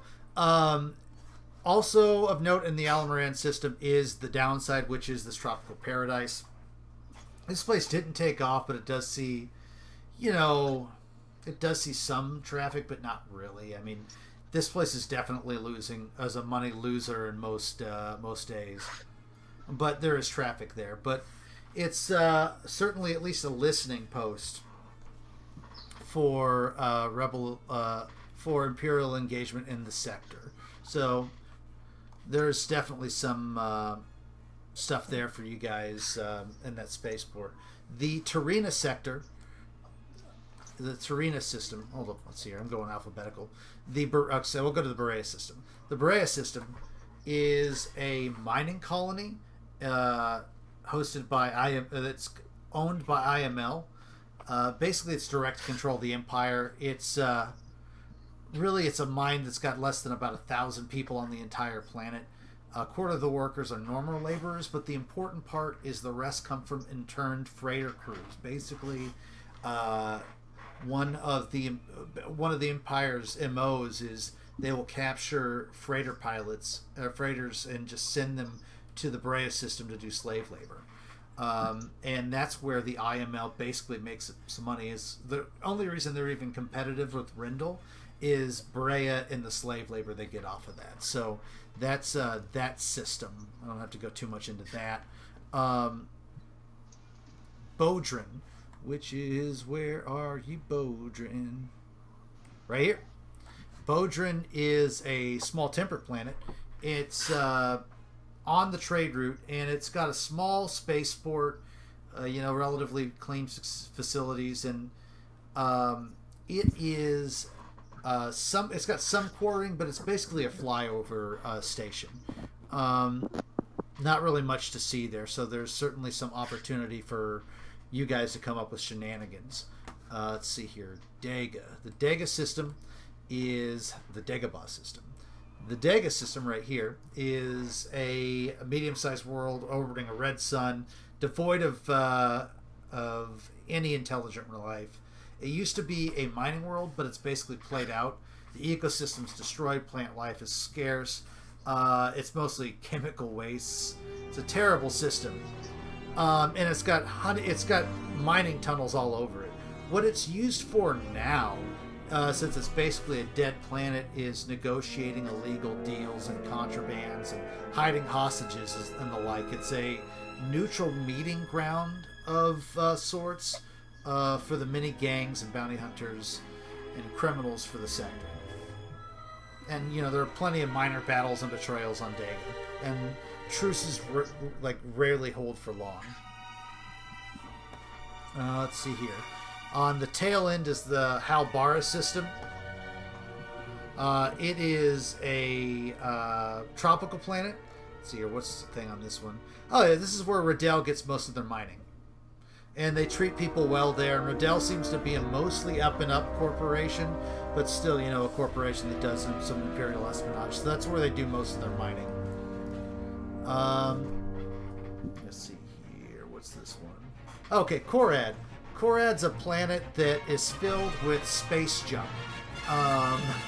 No joke. Basically, people throw their trash here, and and that's their prime business is salvage. There's one droid who keeps track of all of it, although called MT70, and he's had plenty of years of just like memory wipes and doesn't know anything. So it's believed that there's several groups of scavengers here, and that's basically it. You can try and find stuff here, but I have on the paper that it's a very difficult check. So whatever that is in FFG Star Wars, it's going to be very difficult to find anything of use here. But you could. Let's see here.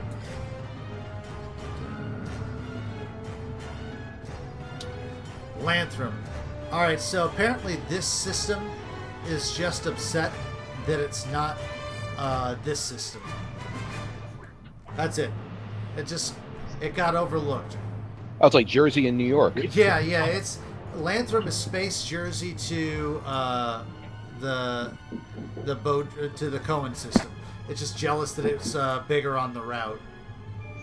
I used to live in Tacoma. I can get that. Yeah. But what it is good for is the black market is very high in that sector.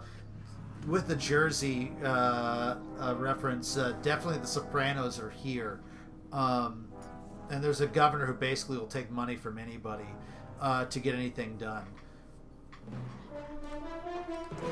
Alright, what else do I have left? The Orsa system. Pleasant climate, number of colonies, and the only thing of note here is off the unsettled wilderness of the world, there's believed to be a species of sentient wind creatures. I shit you not, I'm just reading this. What? You said wind creatures. Yep. Like creatures made of wind? Yep, they're made of wind. I heard wind creatures. Legend What? states that one young boy, hundreds of years ago, searched out for these creatures and was welcomed by them. They learned to communicate with them, and somehow they have extended his lifespan for many centuries. It is believed that he's out there, he's their guardian, responsible for the conduct of his people in the defense of these creatures. 1993, coming back.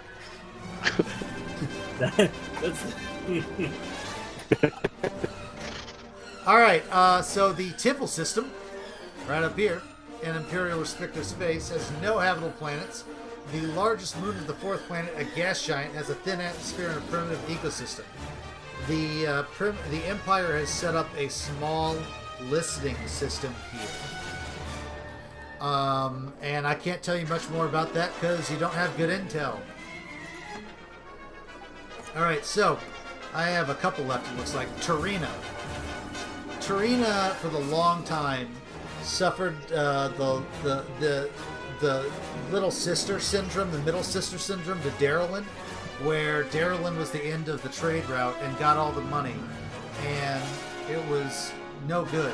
Well, when Darylin got attacked by the Empire, Tarina became this special daughter, and it's seen an uptick in trade and whatnot. One nice thing to note about Tarina is electronics can be acquired for 20% less than normal here. That being said, it's made by a local corporation called the Vencor, and Vencor is known for very low quality products, and so these have a higher than likely chance of failing. So we can basically buy low or cheap crap, off-brand stuff. I bought a card for sell, my camera They do in sell Saigon. imported. That was about right. They do sell high-end imported electronics at a 50% increase. Of course. Anybody want to buy an astromech that fell off the back of a truck? Yeah. Let's see here. I kind of covered Meidell, which is the mining corporation. They're sort of the semi-legit corporation, although they definitely engage in corporate espionage. We talked about Imperial Mining Limited. There are several crime bosses in this sector. Let's talk about them. There is Lud Chud, I shit you not, that is his fucking name, who is a shapeshifter who either looks like a giant monster or a little dude, a little goblin dude. Does he appear somewhere else? I feel like I've read that name before. Lud Chud, I have no idea. I just know that he's here. His primary base of operation is Torino, and he's generally known as being cunning but lazy, and always willing to talk and negotiate, and a pretty clever negotiator. But he eats people who disagree with him because he turns into the big version. You wouldn't like him when he's angry. All right, so his biggest rival is Boss Kaggle. And Boss Kaggle is a Dezuri. I have no idea what those are. I guess they're genetic cousins to Lasbies. I have no idea what those are. Who cares? His deal is basically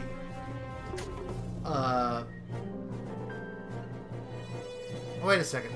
I guess Boss Kag is the guy who you wouldn't like him when he's angry. The Rakan is a spider-like being that people don't often see him. So Boss Kaggle's the guy you don't like when he's angry. And he is on... what planet are you from? I'm going to get a lot of this added to the Roll20. Zori... Yeah. So he's all over the place, apparently. Cool. And then there are several pirates. There's a Wookiee pirate known as Grakata, who has a Gratok freighter that kind of like runs around the system. She is well known for being vicious and has basically kind of come here to disappear.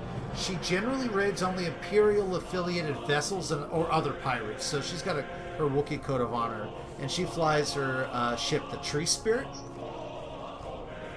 Fun. And then there's Dorux. Pyrus Doruk is a bounty hunter fleet, and he has a... Where is your... He's got a base somewhere. I'll find it.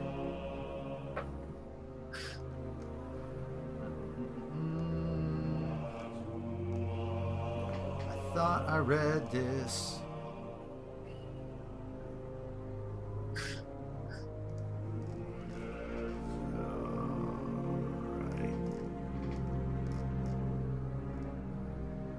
Fuck it, I don't give a shit.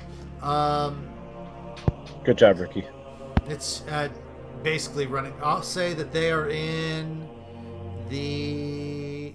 They are out of the Lanthrum system. Sounds great. Just made that up. Now it's it forever. And he has a base off like a second moon that he's known to raid out of. And then there are some bounty hunters. There's Greya the Orifite, which is basically a patron bounty hunter that you can hire out. She's wizened, and she's got a ship called the Neverquit. Cool. These are things. Awesome. All right, so that's the system. That's the sector, and that's your basic ideas. Let's go ahead and... Does anybody have anything knowing the general idea of the sector that they want to add? Like if you want fucking pod racing for whatever reason. Pod racing happens on Bodrin, the salvage world or something. I don't know. Gotcha. Yes. Okay. Pod racing. Yeah. Okay. We actually Yes. yesing to pod racing? I'm writing Yeah, it down. fuck yeah. Yeah, let's absolutely have pod racing. Oh Jesus! Because with pod racing comes a source of income. Yep. Pod racing True. on Bodrin. And the salvage. Amongst the salvage. Awesome. Sounds dope. Put a casino there too. That's okay. You want a casino on Bodrin, or do you want it on? Because it would make a casino would make. Everywhere. Okay. We're gonna get kicked out of every casino in the sector. Casinos. Yeah, it's definitely not an X-Wing campaign without being able to play Sabak. Lanthrum. Bodrin. You see, the thing about the El Rudi people, in general, the sector is kind of close knit, and they're all like generally poor and always looking to get rich. So there's gambling everywhere. Nice. Totally makes sense. Is there anything else in this sector that we think this is totally missing X, and that should be? And Could why? one of the planets have been a major site of a battle in the Clone Wars? Sure. Which one? I don't know. Okay. Major. What was the really crappy one? You could have it be Yeah, in it's the, Trash World. yeah, Trash trash- World. I'd say the Trash- trash world could just be Jakku with Clone Wars. All right, so that's Bodrin. We like Bodrin. Got it.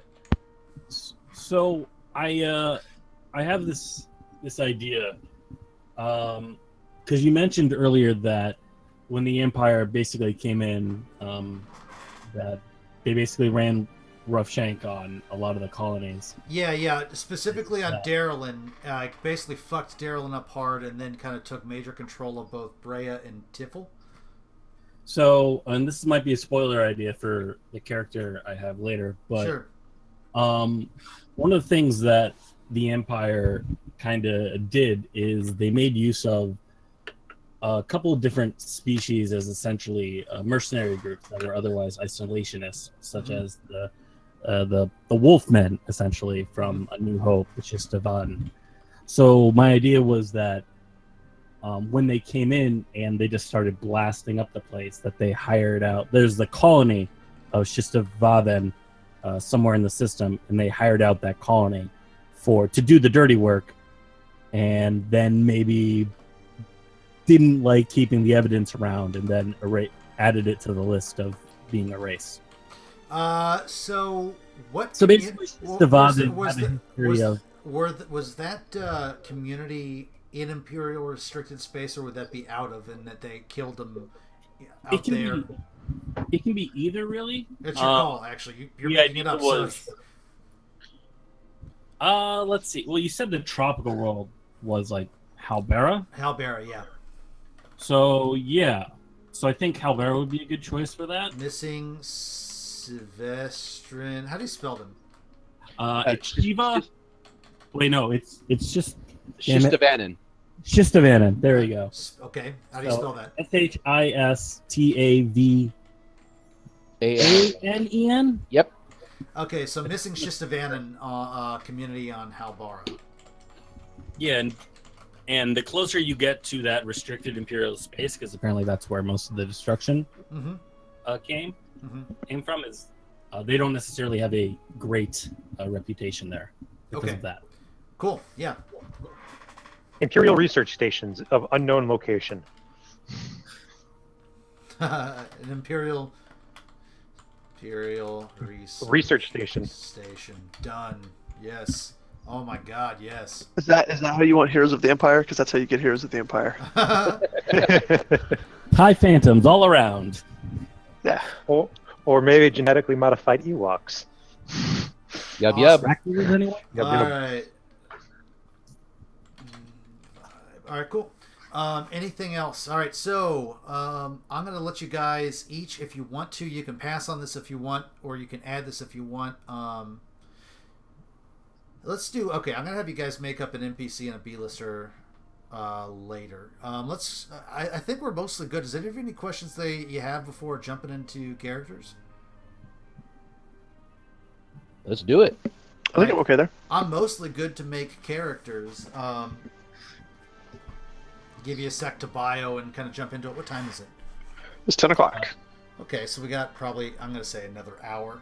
All right, so here's the plan. Let's make some characters. I'm going to go through the general rules, and then we're going to go through it, and then we'll talk about our characters, talk about how we know each other, and then maybe come up with think about who your B-lister is, but keep an idea of a couple of them just in case someone ends up making a character. Similar to that, like, yeah. Okay, so let's start with this then. We'll actually stat these guys out in a second. Let's go ahead and kind of give an idea of general plan on who they want to play. Does anybody have somebody they absolutely know that they're like, I have this archetype that I'm going to do?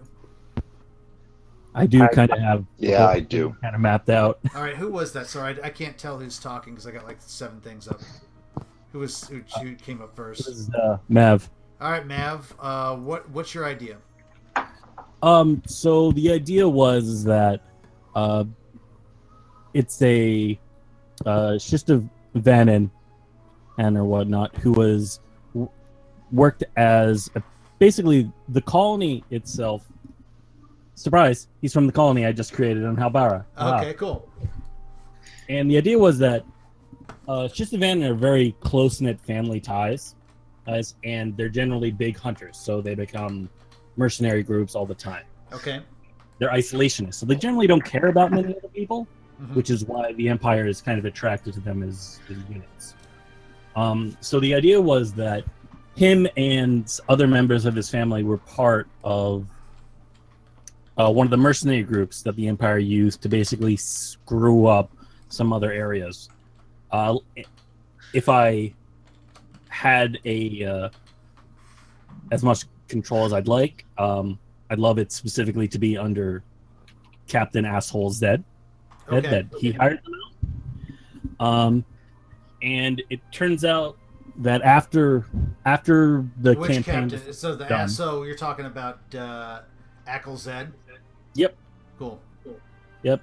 And afterwards, Zed basically betrayed them, and either basically eradicated or what's or your whatever. dude's shtick? Like, what's he good at? He was planning to be a sharpshooter. Okay, cool. So culture sharpshooter. Cool, sharpshooter. Awesome. So you've got yourselves, because remember, guys, your main characters need to be commando jockeys, right? So you need to be okay in a starfighter and okay in a fight. At least have something to do there, because of course, faces are also good. All right, so cool. So you got that's do you have a character name for that guy yet? I was okay if you bouncing. don't. Nah, not really. Okay. All right. So do me a favor. Can I throw that shit into your bio? And who else has an idea that? So we've got our sharpshooter. Well, I volunteered to be your sort of mechanic guy. I was kind of imagining a Wookiee or something large like a Wookiee. Okay, so Wookiee mechanic. Yeah, and generally fixes stuff. The kind of guy on the loading docks that occasionally bring along when you need somebody to throw large things at other large things, and fixes stuff. Not a huge amount of social skills, but a Wookiee's probably got some investment with whatever Wookiee slaves or Wookiee groups that are in the sector. Looking for some family or something. The most prominent one is Grakata, who's that pirate. Do you have any sort of connection with her, or are you trying to seek her out, or? That caught my ear, but I couldn't figure out any real. That there maybe we're both on the same sort of like connected to the Wookiee underground, but maybe for different reasons. Cool. Grakata's out for profit, and I'm out for like saving some family. Cool, awesome. So we got a Shiv sharpshooter and a Wookiee mechanic. Anybody else got anything? I had one I was kicking around. Cool. So my first choice was actually mechanics. I'm okay with punting on that. Because the other idea I had was like a heavy gunner. Cool. I haven't picked a race yet. I was thinking. I remember thumbing through and seeing Trandoshans were available, and that seemed cool, but I'm not sure if that actually makes sense. Okay, here's the thing. That makes sense if you guys want to like kind of like have a little bit of oh fuck your race, fuck you guys kind of thing going. Well, I also like to at least half-assedly min-max and make sure I'm not hurting myself with my race class choice. Yeah, that's fine. I don't need my racial benefit to help what I need, but I do want it to not hurt it. And I don't have the book with Trandoshan, so I can't actually make sure that those things match up. Yeah, here's the thing. One thing I will tell you is if you have a species that you think makes sense more for another species, I don't care so long as it makes sense thematically. So if you want to do a little bit of min-maxing with that, I don't care. It's just a coat of paint. It's just words on a character sheet. So if you want to change Wookiee to something else, that's fine if you think it makes sense. Or you can just play whatever the fuck's in the book. It doesn't matter. I don't care. So you want to be a heavy gunner, maybe a Transocean. So some kind of physically larger species, some kind of big guy. I think it's amusing that if it was a Trandoshan, that like the two brutes are from races that absolutely can't trust each other, but somehow have to go together to break the thing. Yeah. Okay, bear in mind that you guys are going to have some sort of history with each of the other players, so we'll get into that. But that's kind of fun. I like that. So heavy gunner, a big Trandoshan dude, kind of big dumb, shoots guns, kills stuff, gets into awkward situations. We all laugh. It's great. All right, what else do we got? So I had a thought about probably a former thief, like the smuggler type, but more taking things that aren't exactly his for other people. And he's with the unit because he's basically paroled. I like it. So, like, the Rebel Alliance caught you stealing something, and we're like, instead of killing you, we'll give you a chance to steal for us? Right. We could turn you over to the Empire, or... Awesome. Okay. Cool. I like that. All right, so who else? I've got one straight out of Wraith Squadron. Cool. I may have an Ewok pilot standing up already. You're cutting out there a little bit. I'm not sure if I should still do the pilot for him. Hey, Mike. Yeah, Mike.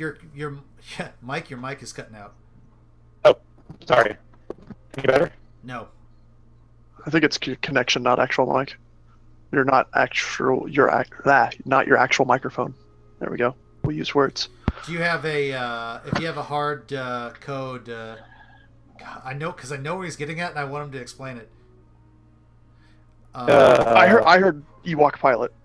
That's what I heard too. That's all I heard. Yeah, but that's pretty much it. Ewok pilot. If you can hard code, are those wireless? If you've got a hard code for your wireless headset, I'd try that out while you're doing that. I'll let Hardwire? Yeah, hardwire. Thank you. Someone else wants to go while I do that. All right, so because I love this idea, and I don't want to take your thunder on catch. Does anybody else? So a twisted Ewok fighter pilot. All right. I like this. He's plugging in. Does anybody else have an idea why he's plugging in? Yeah, I'm actually totally fine with the face style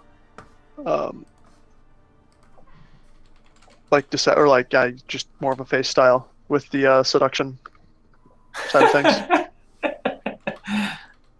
I think Kevin threw down the gauntlet that I have to steal myself a Star Destroyer. That's right. Seduce your way in. I was definitely about to say we need some sort of face, and I love this.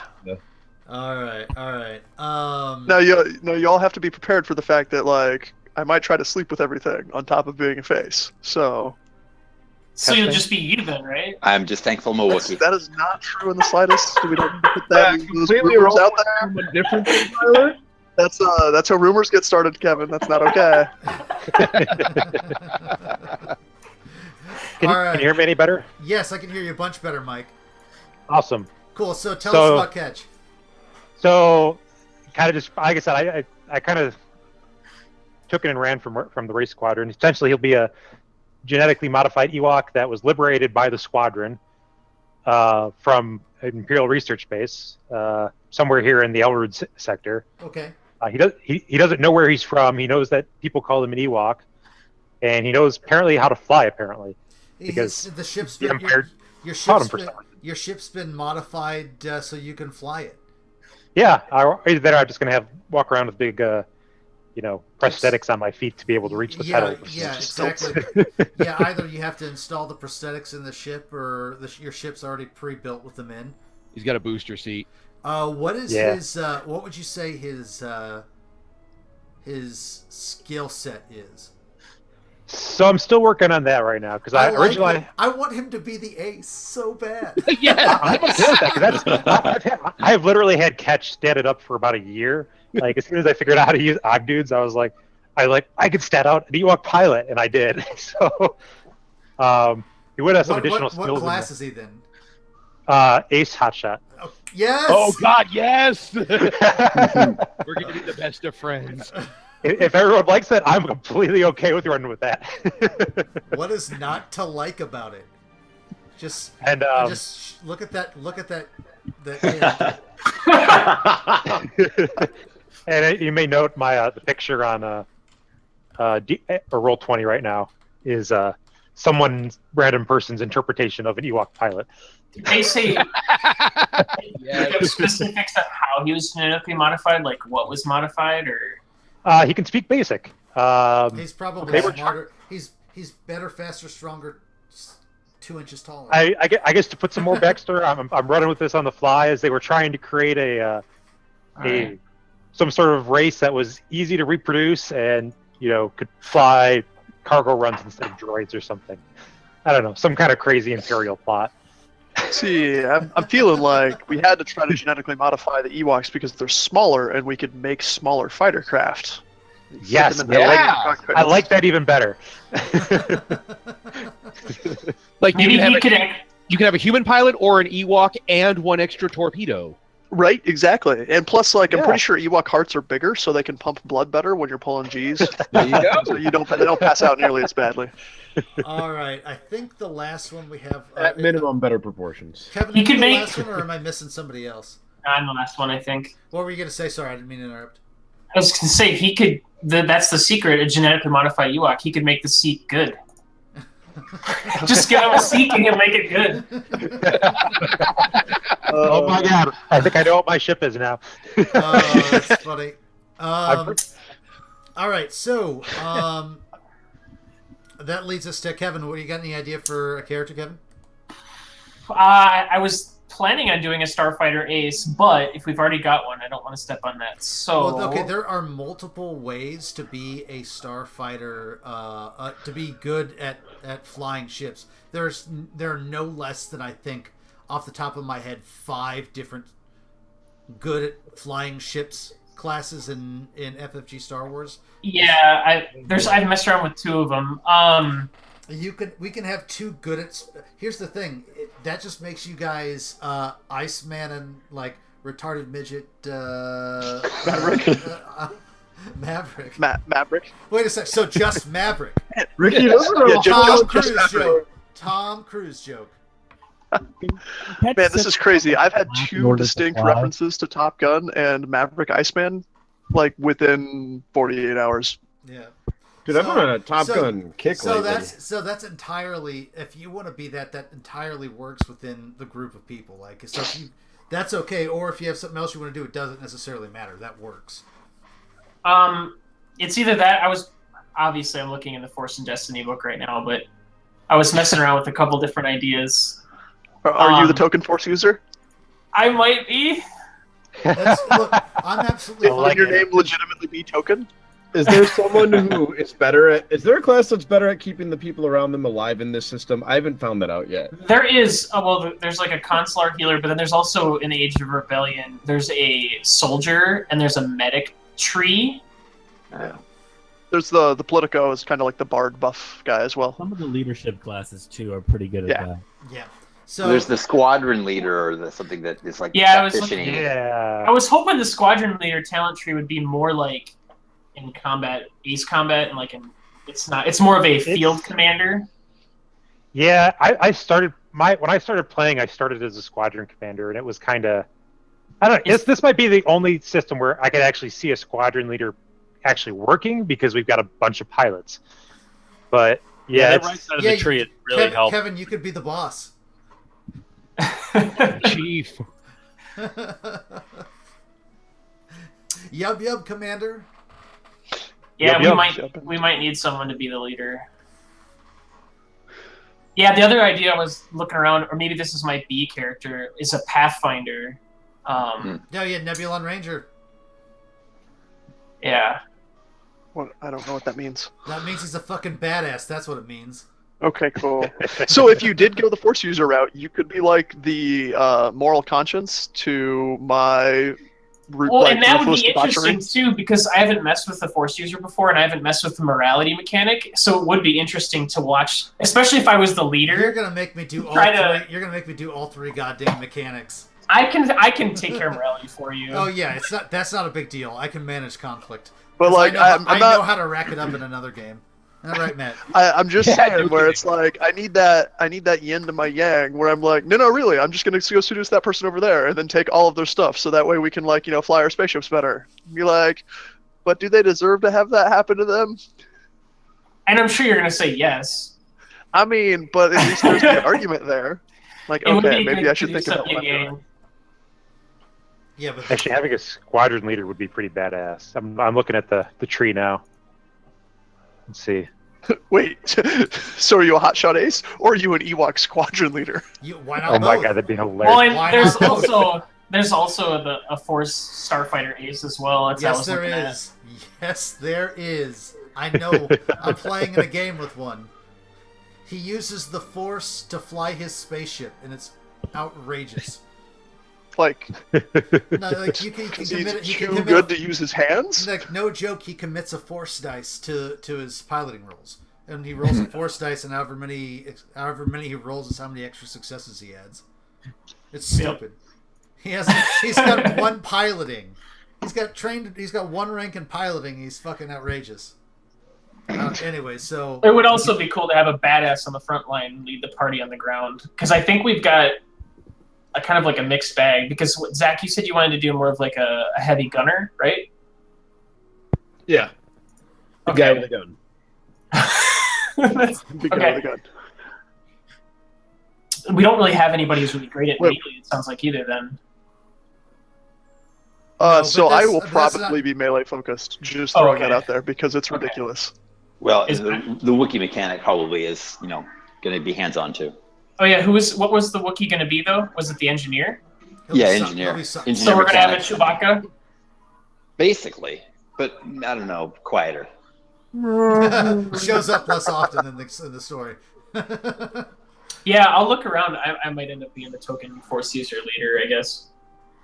It's entirely possible that so my scoundrel is a is also slightly foppish with a vibroblade.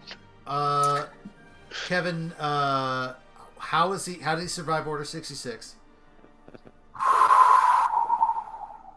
So let's see. Luke was just born. So I'd be older than Luke. It's a great question. I would say similar to Kanan. Okay. I would say similar to Kanan that I did not finish my training, and left to go on the outside. I was in one of the missions during the Clone Wars. This will tie in perfectly to that planet that we decided was tied into the Clone Wars battle. Yeah. I was stationed with my master on that planet during a huge decisive battle when everything went wrong. Mm-hmm. And I got stuck out in this sector. And so you've just been surviving ever since. I've just been surviving, and then all of a sudden there's this little sect of rebellion that came, and I just hopped on. Okay, cool. Awesome. That works.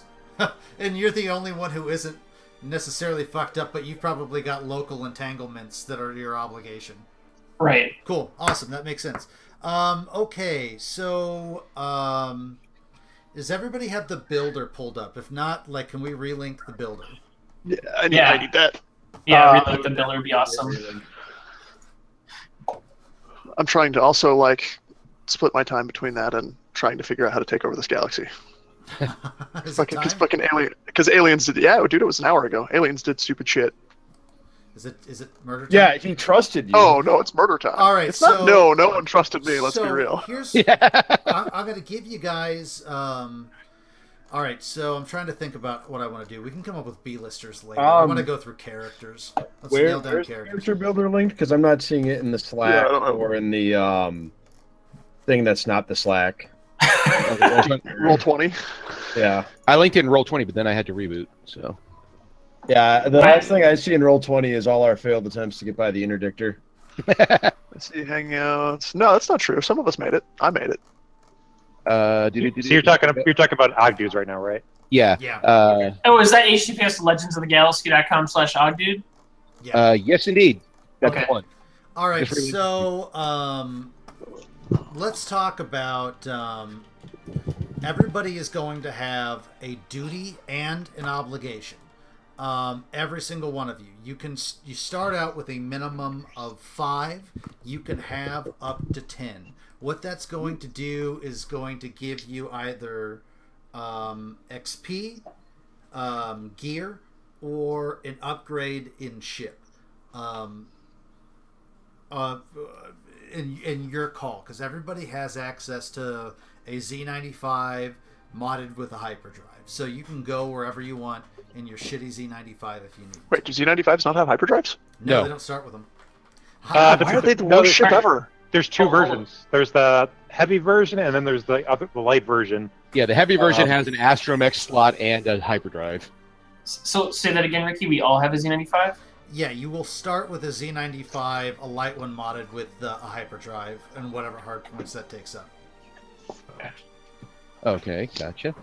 So if I'm in the Ogdude, do I need to download and install it? Yeah. Yeah. Or okay. Do you recommend the web version or not? No, that's really slow to download. So the manual download one. Okay. Yeah. All right, so you're going to choose between an obligation and a duty. Let's talk about what those are now, and we'll deal with the actual character creation later. Do you want me to do morality offline with you? Your morality can be we'll deal with that too. We'll actually deal with your morality. You get to choose. You get to choose it, right? I don't actually care what it is. I think so. Yeah. It's more like I'm making you guys choose. So your obligations in the character builder. Pull this up on the damn. Oh man, this is going to take 15 minutes to download. In the character builder, there are several obligations. There's every single one that's come out yet. Those obligations are addiction, adrenaline rush, antagonist, bad reputation, a base of operation, betrayal, blackmail, bounty, collateral accountability. Collateral accountability. Yeah. You have a contract. You're contracted to do something. You have crew. You're a criminal. You have debt. Any number of things. Basically, what is it that hounds you that you have to deal with? And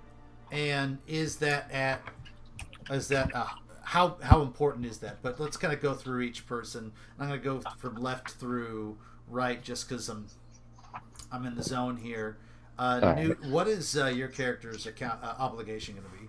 My first thought was betrayal, that someone he ran with basically ratted him out to the Empire and left him holding the bag. Okay. And that's how he wound up with the rebels. So his big thing is he was turned on by a former partner or something. Okay.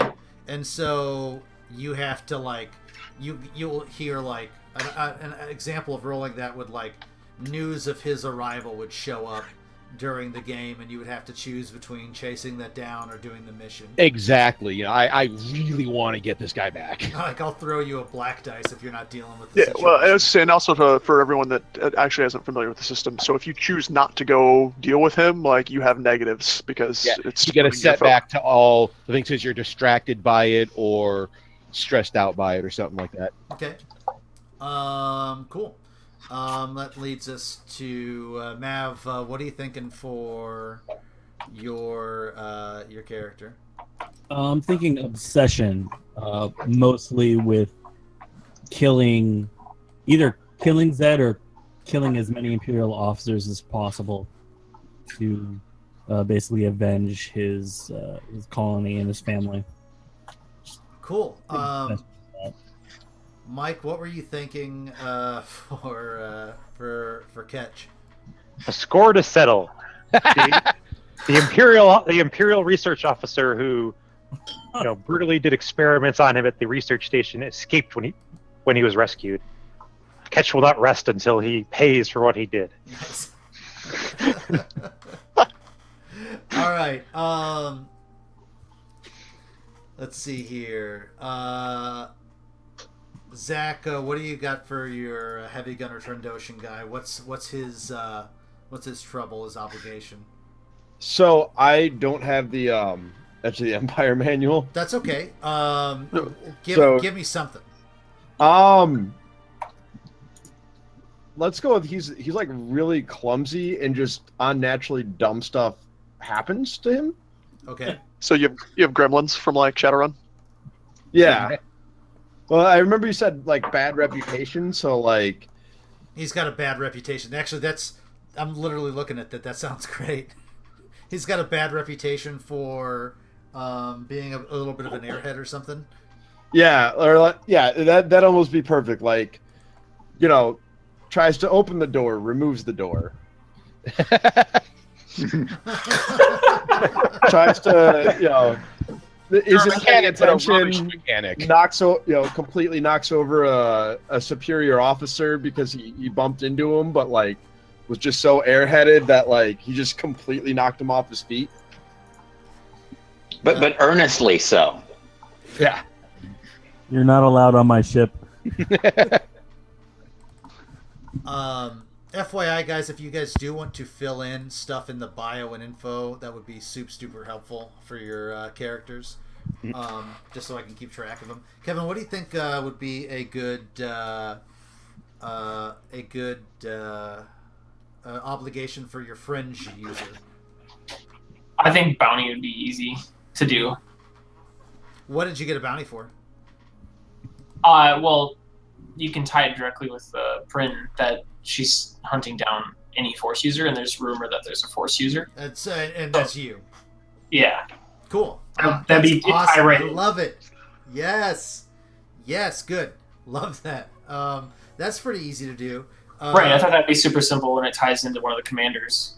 Yeah, Tyler, I kind of know where this is going, but what do you think your obligation is? You know what? What do you mean you know where this is going? You have no idea where this is going. Yes, I do. Get out of here. Do you? What is my obligation? Philanderer. No. Really? No. Okay, Come on, what is man. it? Yeah. Shh, no. So pull that list down again, because I don't... Oh, wait, hold on. Maybe here it is. I have it. What? Oh, God. I want obligation. How do I... New... Haha. Why is your drop down so much bigger than mine? Because, I don't know. It's just really long, and mine is not.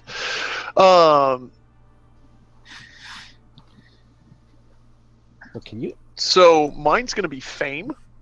Okay, so you're famous. No, well, yes. Oh, so I mean, yes. Famous or infamous? Well, Yeah, both. yeah. But First, I don't see infamous on there. That is the first question. Where is fame on here? Fame was there. I didn't see infamous.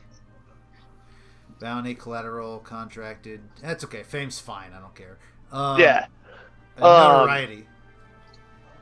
Possibly both. So we might jack that up to like 15. Oh yeah. The most you guys can take is 10. Oh, I thought it was we had 5 and we could take 10 additional. No, you can go up to 10. Okay. We'll get into the specifics later. I actually that's minutia I don't care about. I actually don't care what's on your character sheet. Oh, you mean okay. Okay. You can put all 7s if you feel like cheating. I don't give a shit. I just want to know what it is. Right. Really, if you care enough to cheat, I don't care. Yes. Right. Yeah. If you need to cheat in the role-playing game where we're all trying to play together to have fun, then I guess more power to you. Then you just needed that, and I'm glad I gave it to you. Right? Yeah. Okay. No, what's he infamous, famous notoriety? What's his notoriety? So he is famous as a duelist, but not as a gun duelist, as a rapier style sword duelist. Oh God, are you a fancy So- noble? Like from the guy from Yes. from the guy from Firefly. Yeah, kinda, sure. Yeah, So, basically. okay, cool. But so like so actual nobility, but not in line for anything important. So now I'm just going off and doing my own shit. You're with the rebellion for reasons. And slaying women it along seemed the like way. it seemed like a good idea at the time. Cool. All right, that's everybody. Now I want to move. Go ahead. Or who did I miss? I miss Kyle. Yeah. Damn it, Kyle! I'm so sorry. No, it's There's okay. a I'm bunch sort of of. players. This is more than I'm used to. I'm only half a player anyway, so it's Mhm. legit. Mhm. I'm thinking something. I'm looking at the Age of Empire rulebook for this. I'm thinking somewhere between like duty bound and family. Okay. Like there's Wookiees in the sector, and I have to like go fix it. Okay. Cool. But they're not necessarily family. So, I think it might be easier to treat them as if it was a family, whatever. So you can roll with that. I don't know how that works game mechanically, but Oh, that's okay. No, you pick duty bound and that's it, or family. I don't care. I get what the basic gist is. Okay, so that is that's obligation. Let's do duty, my favorite. Because we get to say duty. All right, so for your duty, you have a whole bunch of different options. This is kind of like what you think your worth is to the rebellion, right? Like this is what you offer to the rebellion,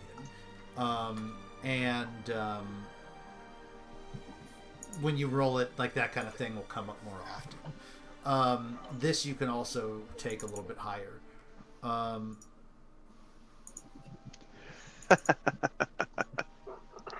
I'm pretty sure mine's recruiting. Okay. Yeah. There you go. All right.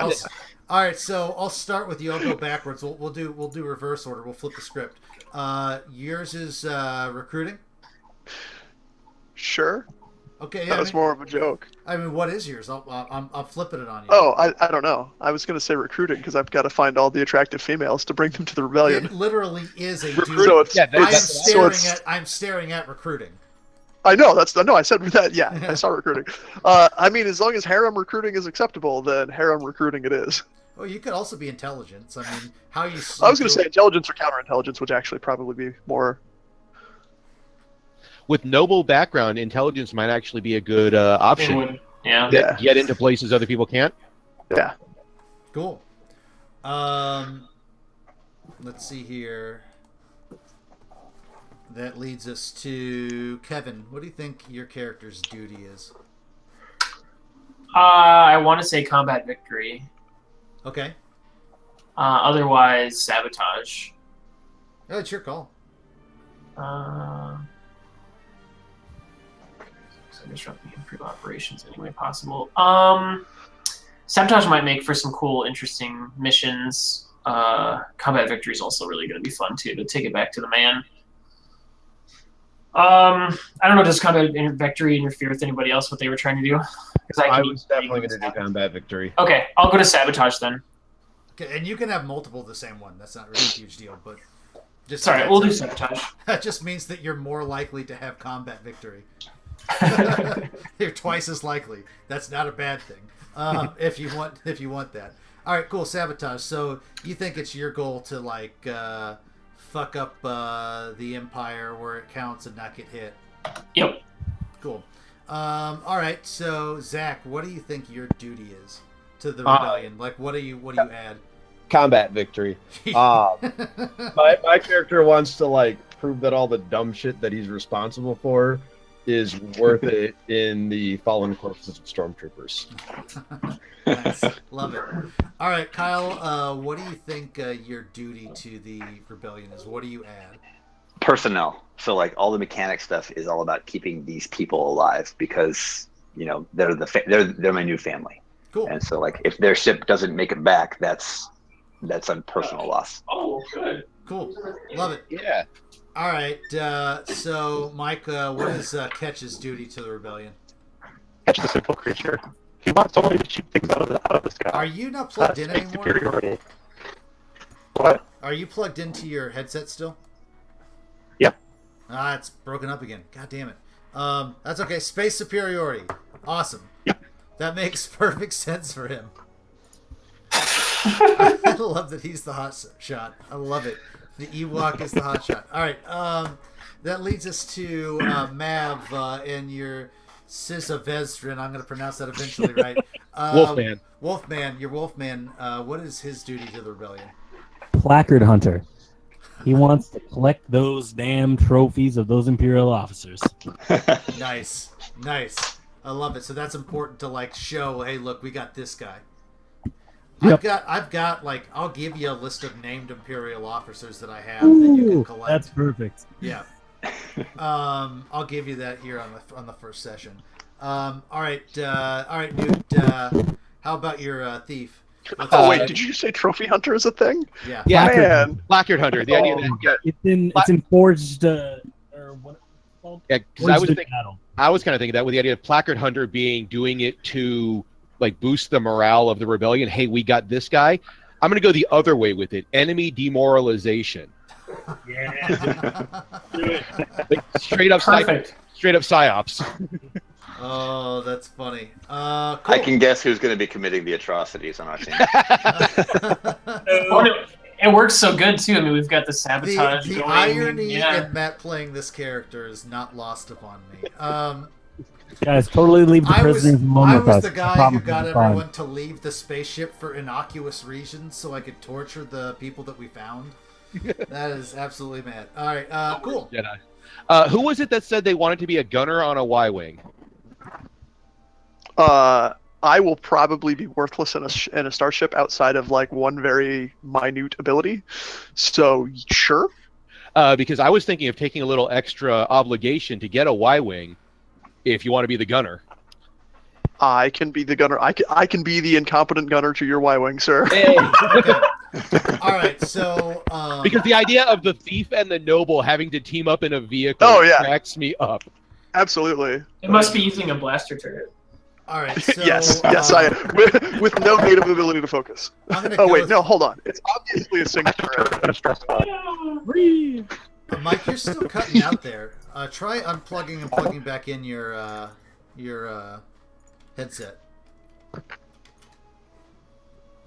I'm sorry, I man. think it's an internet connection, not a mic connection. You think so? Yep. One more time. Yeah, a little No. bit. Yeah, we'll figure it out. Yeah. All right. Yeah, I'm sorry, man. All right, so I'm gonna go reverse order again. This is you don't even have to stat this guy out, although you can fully stat out this guy. Your call. I'm gonna do reverse order again. Nute, who is your B-lister? I'm thinking maybe the Rebel Alliance security officer that I have to report to. Okay, so Your parole officer. the guy, the actual intelligence officer in the Almorand of like the top side. Yeah. Basically, the guy whose permission I have to ask if I'm going to go on Liberty to a planet side. So you're adult.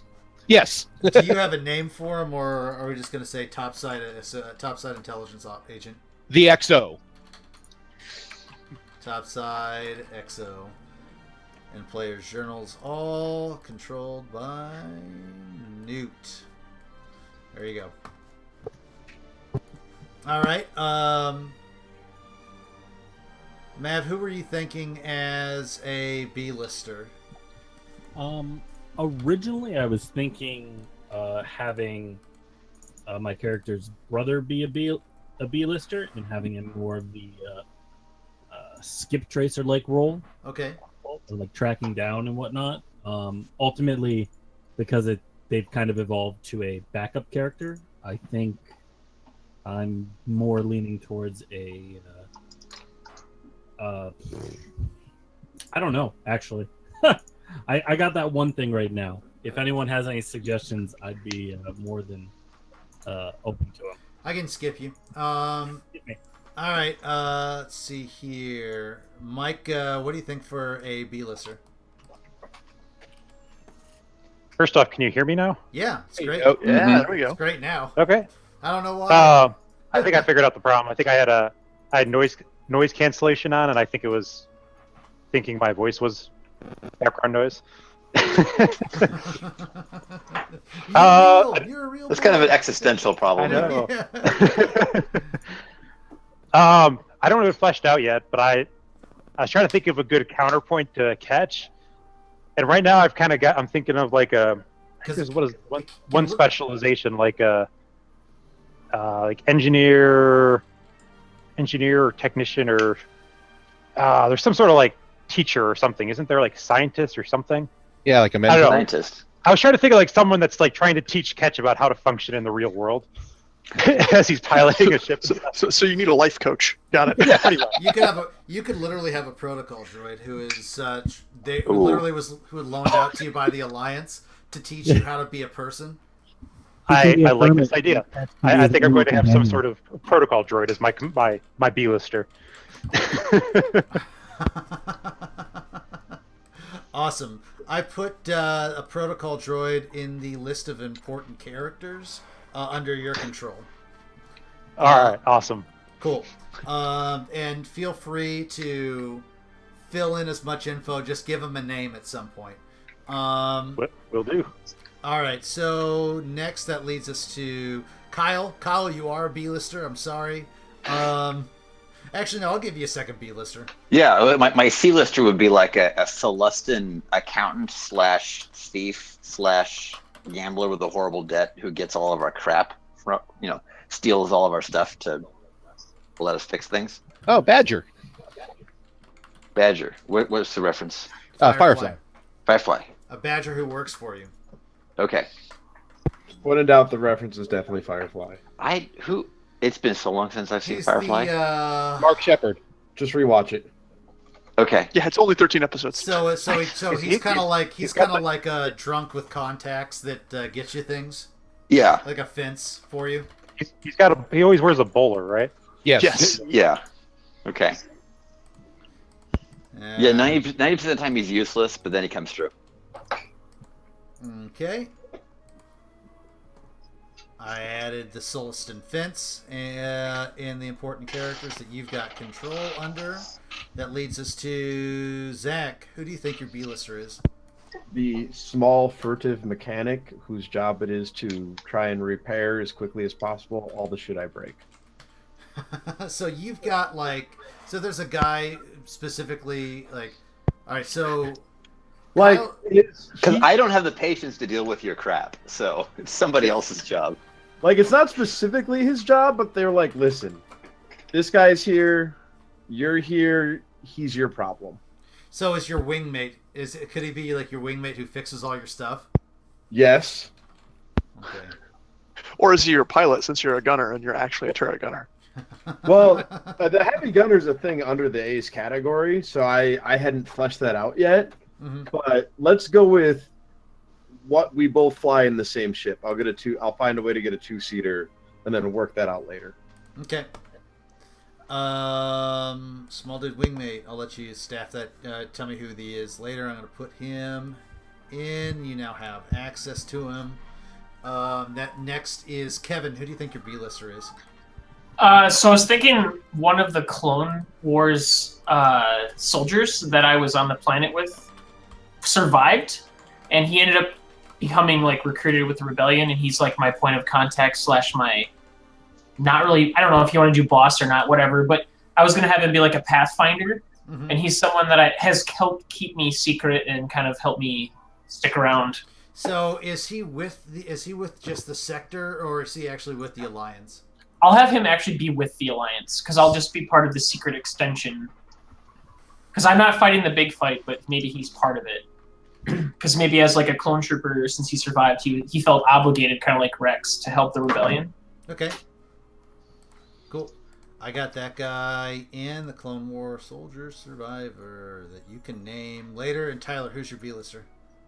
My B-lister is an attractive female doc who's the only female that won't sleep with me, Okay. but has to deal with all of the possible sexual transmitted diseases that I come up with over time. Oh, You are the best gunner ever. Oh my god. Awesome. And you have Doctor that won't sleep with Tyler as your important character. All right, cool. Plus, that also gives us a doctor. Come on now. Yeah, absolutely. That's important. Okay. They have like 6 mechanics and no one to put the humans back together. All right, so I think for the most part that is everything that's non-mechanical that we need to do. We gotta back it around over here. I got something. Did I? Oh yeah, you're sorry, Mav. I forgot about you. What's up? It's okay. No.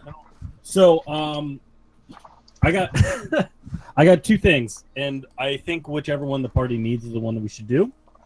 The first one was going to be a grand entrepreneur. He can be the owner, the so-called owner of the station Of the top side? that we lived in. And he's pissed off at the Empire because, they fucking blew up his business. So that's why he's harboring us. And the other one was going to be a gank cyber tech who would act as a secondary doctor and mechanic at the same time. a cyber doctor? A cyber doctor. The doctor that, Tyler's doc sends him to when she doesn't want to deal with it. Whichever one you guys think is more useful. I mean, I don't see a reason why we don't have both, but we can have both, but that's up to Ricky. No, you can't. Okay, so one is those NPCs can be canon, right? But one is going to be mechanically viable for you, and the other is just someone who exists within your group. Right, like one you can send off to do side missions, and one you can't. I'm fine with both of them being there, though. Absolutely, 100%. Let's have the gank be the backup character in that case, then. So the cyber doctor. Yeah, just because there's more fun stuff we can do with that versus just make money. All right. All right, so I'm not going to go over this now because it's getting close to 11, or almost is 11. I can't tell yet. Or midnight. Yeah. Ricky, if the numbers are getting blurry. Yeah, exactly. So I'm gonna close this up. The sun's still up over here, just to remind you. Wow. We're gonna go over a lot of the mechanics here. There's one last thing that I'm gonna go over to bear in mind. Is I do one other stat that you're going to keep track of on your character sheets called history. It's basically how well you do or do not know a player, right? Or how well you do or do not know a player, right? And how this works is we're going to write down. Actually, we don't have everybody's name yet. We maybe do this starting session. We'll do the starting session. I'll front load that then. But basically, you're going to tell everybody how well you know, how well you know like those other players or something along those lines. I'll go through this a little bit more. It'll give you experience and whatnot. So think about how you know each and every other player or how well they know you. Okay, so let's talk about the last sort of things you'll need when making your characters on obligation and duty. Right? So your default is 10 duty, 5 obligation. If you want to have less duty, 4 experience points, gear, or better ship, you can. If you want to have more obligation, you can, for better gear, experience, or better ship, you can. And you get a free upgrade of that type for starters because I forced an obligation on you. So if you want to have the most stuff, you go 5 duty, 10 obligation, and you tell me what you want to choose. Either a bunch of gear, super duper good like ship, or a bunch of experience. Are you going to want me to pay the extra obligation to just have a lightsaber? Or how do you want to do that? Is that how it normally works? Or I don't know. I'm not done Jedi. If you want a lightsaber, yeah, I will make you pay. I don't know, something Ricky, something along those lines. I'll make you pay for it. So, random thought. Whatever makes sense. You tell me what makes sense. I'll read through it. Yeah. Kevin, I was gonna blurt this out earlier, but So, because I was just watching the Clone Wars, and apparently they have the database of children who are like Force not sensitive. Yeah, they're force sensitive, but they haven't bought them in yet. Okay. So, like, if you were one of those when Order 66 was going on, that would put you, like, 3-4 years older than Luke. You'd be force sensitive, but you wouldn't have to, like, be the like awkward half Jedi Sure. archetype like Kanan. You'd have force powers, but not be like running into everything with a lightsaber. Right. Okay. That's not a bad idea. Yeah, you can build or have. I don't care what's up with the lightsaber, but to buy it, we'll say it's some sort of obligation or subtracting your duty. Okay. To start, at least, and have it be like an offshoot of gear.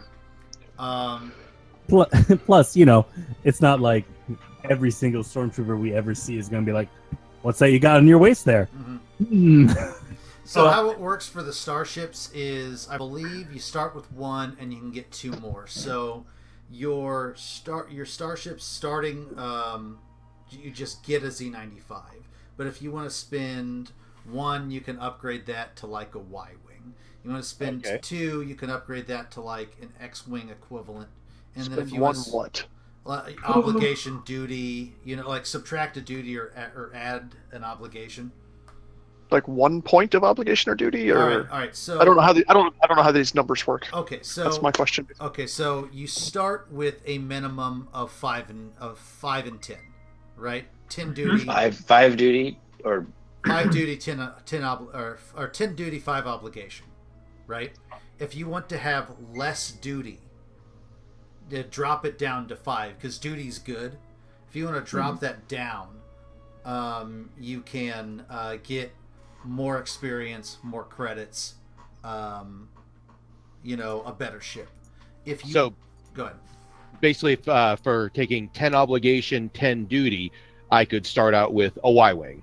Yeah, because got it. I'm giving you for free one of those upgrades, but you can max yourself up to 3 and basically have 1 upgrade for free, or you can do 3 and end up at 5 duty, 10 obligation. Yep. Okay. Actually, what I think else?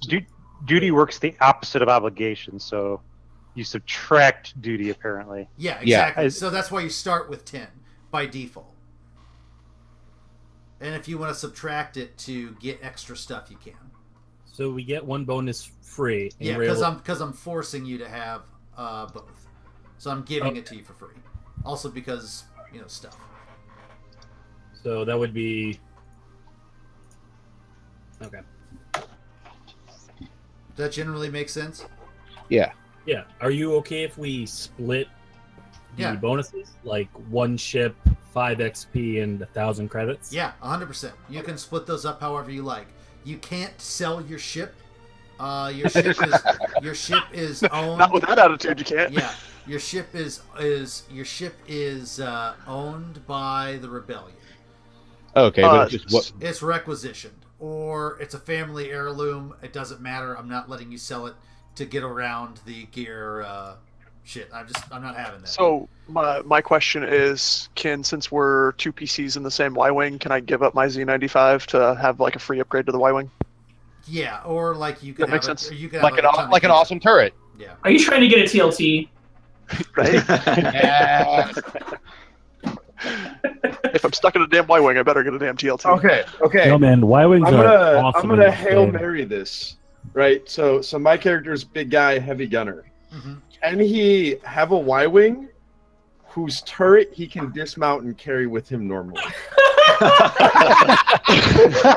That sounds like an auto blaster turret to me. I don't know. All right, so the answer to that is yes, but it's going to require heavy modification. I'm not going to let you just start off with that. Right. So basically, with what Tyler was saying, but yeah, there would be a way to mod that. Yeah. Yeah. So the Y-wing S3 normally comes with a turret-mounted light ion cannon. We could upgrade that to say a medium laser cannon. Well, no. So my point was, to even get a Y-wing, one of the 2 of us would have to take an extra hit. I'm doing that. I'm doing. No, I was going to say, can I just drop my Z95? Okay. Already get to the Y-wing. Does that make sense? Yeah. Tyler, here's what I'll say. I'll say that you can use your upgrades on somebody else's ship, but I want Okay. you to keep. I want you to always be able to have a ship that you can fly around. To get someplace with? Okay. Yeah, like if That's fair. if absolutely necessary. But if you want to spend your upgrade on somebody else's ship because you're going to be flying around in his ship 9 times out of 10, yeah, I Right. don't give a shit about that. Okay. All right, that's fair. All right. So let's go ahead and upgrade that. Since we'll be doing other missions besides from just flying everywhere, Right. are we going to have access to some like light freighters that are just kind of hanging around the hangar or something? Well, I'm that's. just Funny- curious. I mean, funny you the asked mechanic that. character Funny- ought to be funny- able to. Funny you asked that, because if you want to spend 3, I'll let you have like a freighter or some shit. You have a stock truck freighter. Yeah, that's what I would prefer to do. So I if you guys can get 3 upgrades to spend together, I'll let you do that too. Between all of us, Yeah. kind of a thing. Yeah. Now this doesn't have to be decided now. There's a reason why I just wanted to make sure this was all clear while we're doing. Like we can mostly do all of this in chat. But yeah, that's. I mean, that's mostly it. Does anybody have any questions that need to be answered now? So I have a question for the people that have played through the other splat books, because I'm just looking at Edge of Empire. So if I'm wanting to do something that is face-ish, but not like the Politico, and the Scoundrels like perk tree doesn't really work as well, is Charmer. there something? Is there Scoundrel what's a Charmer. Charmer? Yeah, the Smuggler Charmer. Charmer is in fly casual. It is absolutely bonkers. You'll Yeah. love it. Okay. It's I like perfect for your bonkers. That character. seems good. Smuggler Charmer. Sure, I don't know how I didn't even see that. And if you're human, just grab the melee skill, and then Yeah, so I'll just pick that up myself, because I'm going to be human. Do they get extra skills like they do in every they game can system? choose non-career skills. Because that's a thing for humans, apparently. But yeah, I don't know. I feel like we have a high opinion of ourselves. Tyler, we can absolutely get you access to that splat book too if we need to. Yeah, Tyler, I mean, but oh, go ahead. my suggestion: look up Adamar as a planet. Yes. Oh man, Adamar. System or- ADUMAR. Just look it up, and you'll be fine. You'll be happy. What's this now? AD. ADUMAR. well, particularly Kartan, right? Yeah, imagine dueling with Just use the starfighters. main That's planet. it. You don't need to complicate it. All right, cool. Anybody else have any questions for me? Maybe commentary on the Z95s. It's in a stay on target. Mhm. It's got the Z95 AF4H, I the think heavy it's 95. That's the one with the hyperdrive. Mm-hmm. Uh, Okay. So it's essentially the Rebel Alliance's Z95. Yep. So, You guys start with that one. Okay, so last little bit. Any other questions before I kind of close this off? Yep, looks All good. right, so well, I'm planning on, I believe, not this Sunday, but a week from this Sunday, right? Can do that. Is that? Okay, sorry. Say that again. So Sorry. we're not doing this Sunday, but we're doing a week from Sunday. I was. Hold up. I will do this Sunday if we need to. But I can't do this Sunday for that's sure. that's I that- also- that's why I. Yeah. So a week from from this Sunday is what I It's was. the 16th. The Yeah. 16th. Yeah, I should 95% be able to do that. Okay, so let's plan on that. If anyone has to miss, that's what Kyle's for. We bug him. Hey, Kyle. And also, I will be happily run with as low as 4. There's a reason why I invited this many people. And we'll go from there. Oh, just to randomly blurt it out at some point. Mhm. Because I never saw when people talk about Wednesday in the initial email chain, but Wednesdays also work super well apparently for this whole group. Yeah, Wednesday was a Yeah. one-night thing for me. Yeah. Oh, gotcha. So Okay. Sundays are the day that everything works for people. And Wednesdays are tough for me just because starting at we started at 6 p.m. for me, Mhm. so I'm still parenting. It's a midnight for me right now. So Yeah, so that's Yeah, yeah, that's- I wanna roll like. I am the outlier. I know that. So, all right, cool. Well, we'll start then. I have adventure hooks that I'll probably stick you guys starting on some adventure that I've got, and then open that up to basically whatever the hell you want. But let's go ahead and get character sheets done, sometime before we start, just so I can kind of get an idea of what everybody's got built. Is melee hand to hand, or is melee also include like fighting with things that aren't Brawl. lightsabers? Brawl is hand to hand. Okay, melee is weapons. Yes. Cool. So I'll go ahead and close this up. That was a 0 session of Star Wars: A Sector Divided. Oh wait, last question. Do we have a squadron name? I liked the giant ape. Someone linked it earlier. What's that? Gorak Squadron? Yeah. I mean, Yeah. I play Circle in From the Ewoks TV movies. Yes, yes. Well, that's not specific to that. That's Gorax is actually like a lore giant monkey thing. Yeah, but No. it was in those, and I am embarrassed to say I watched those when they aired live.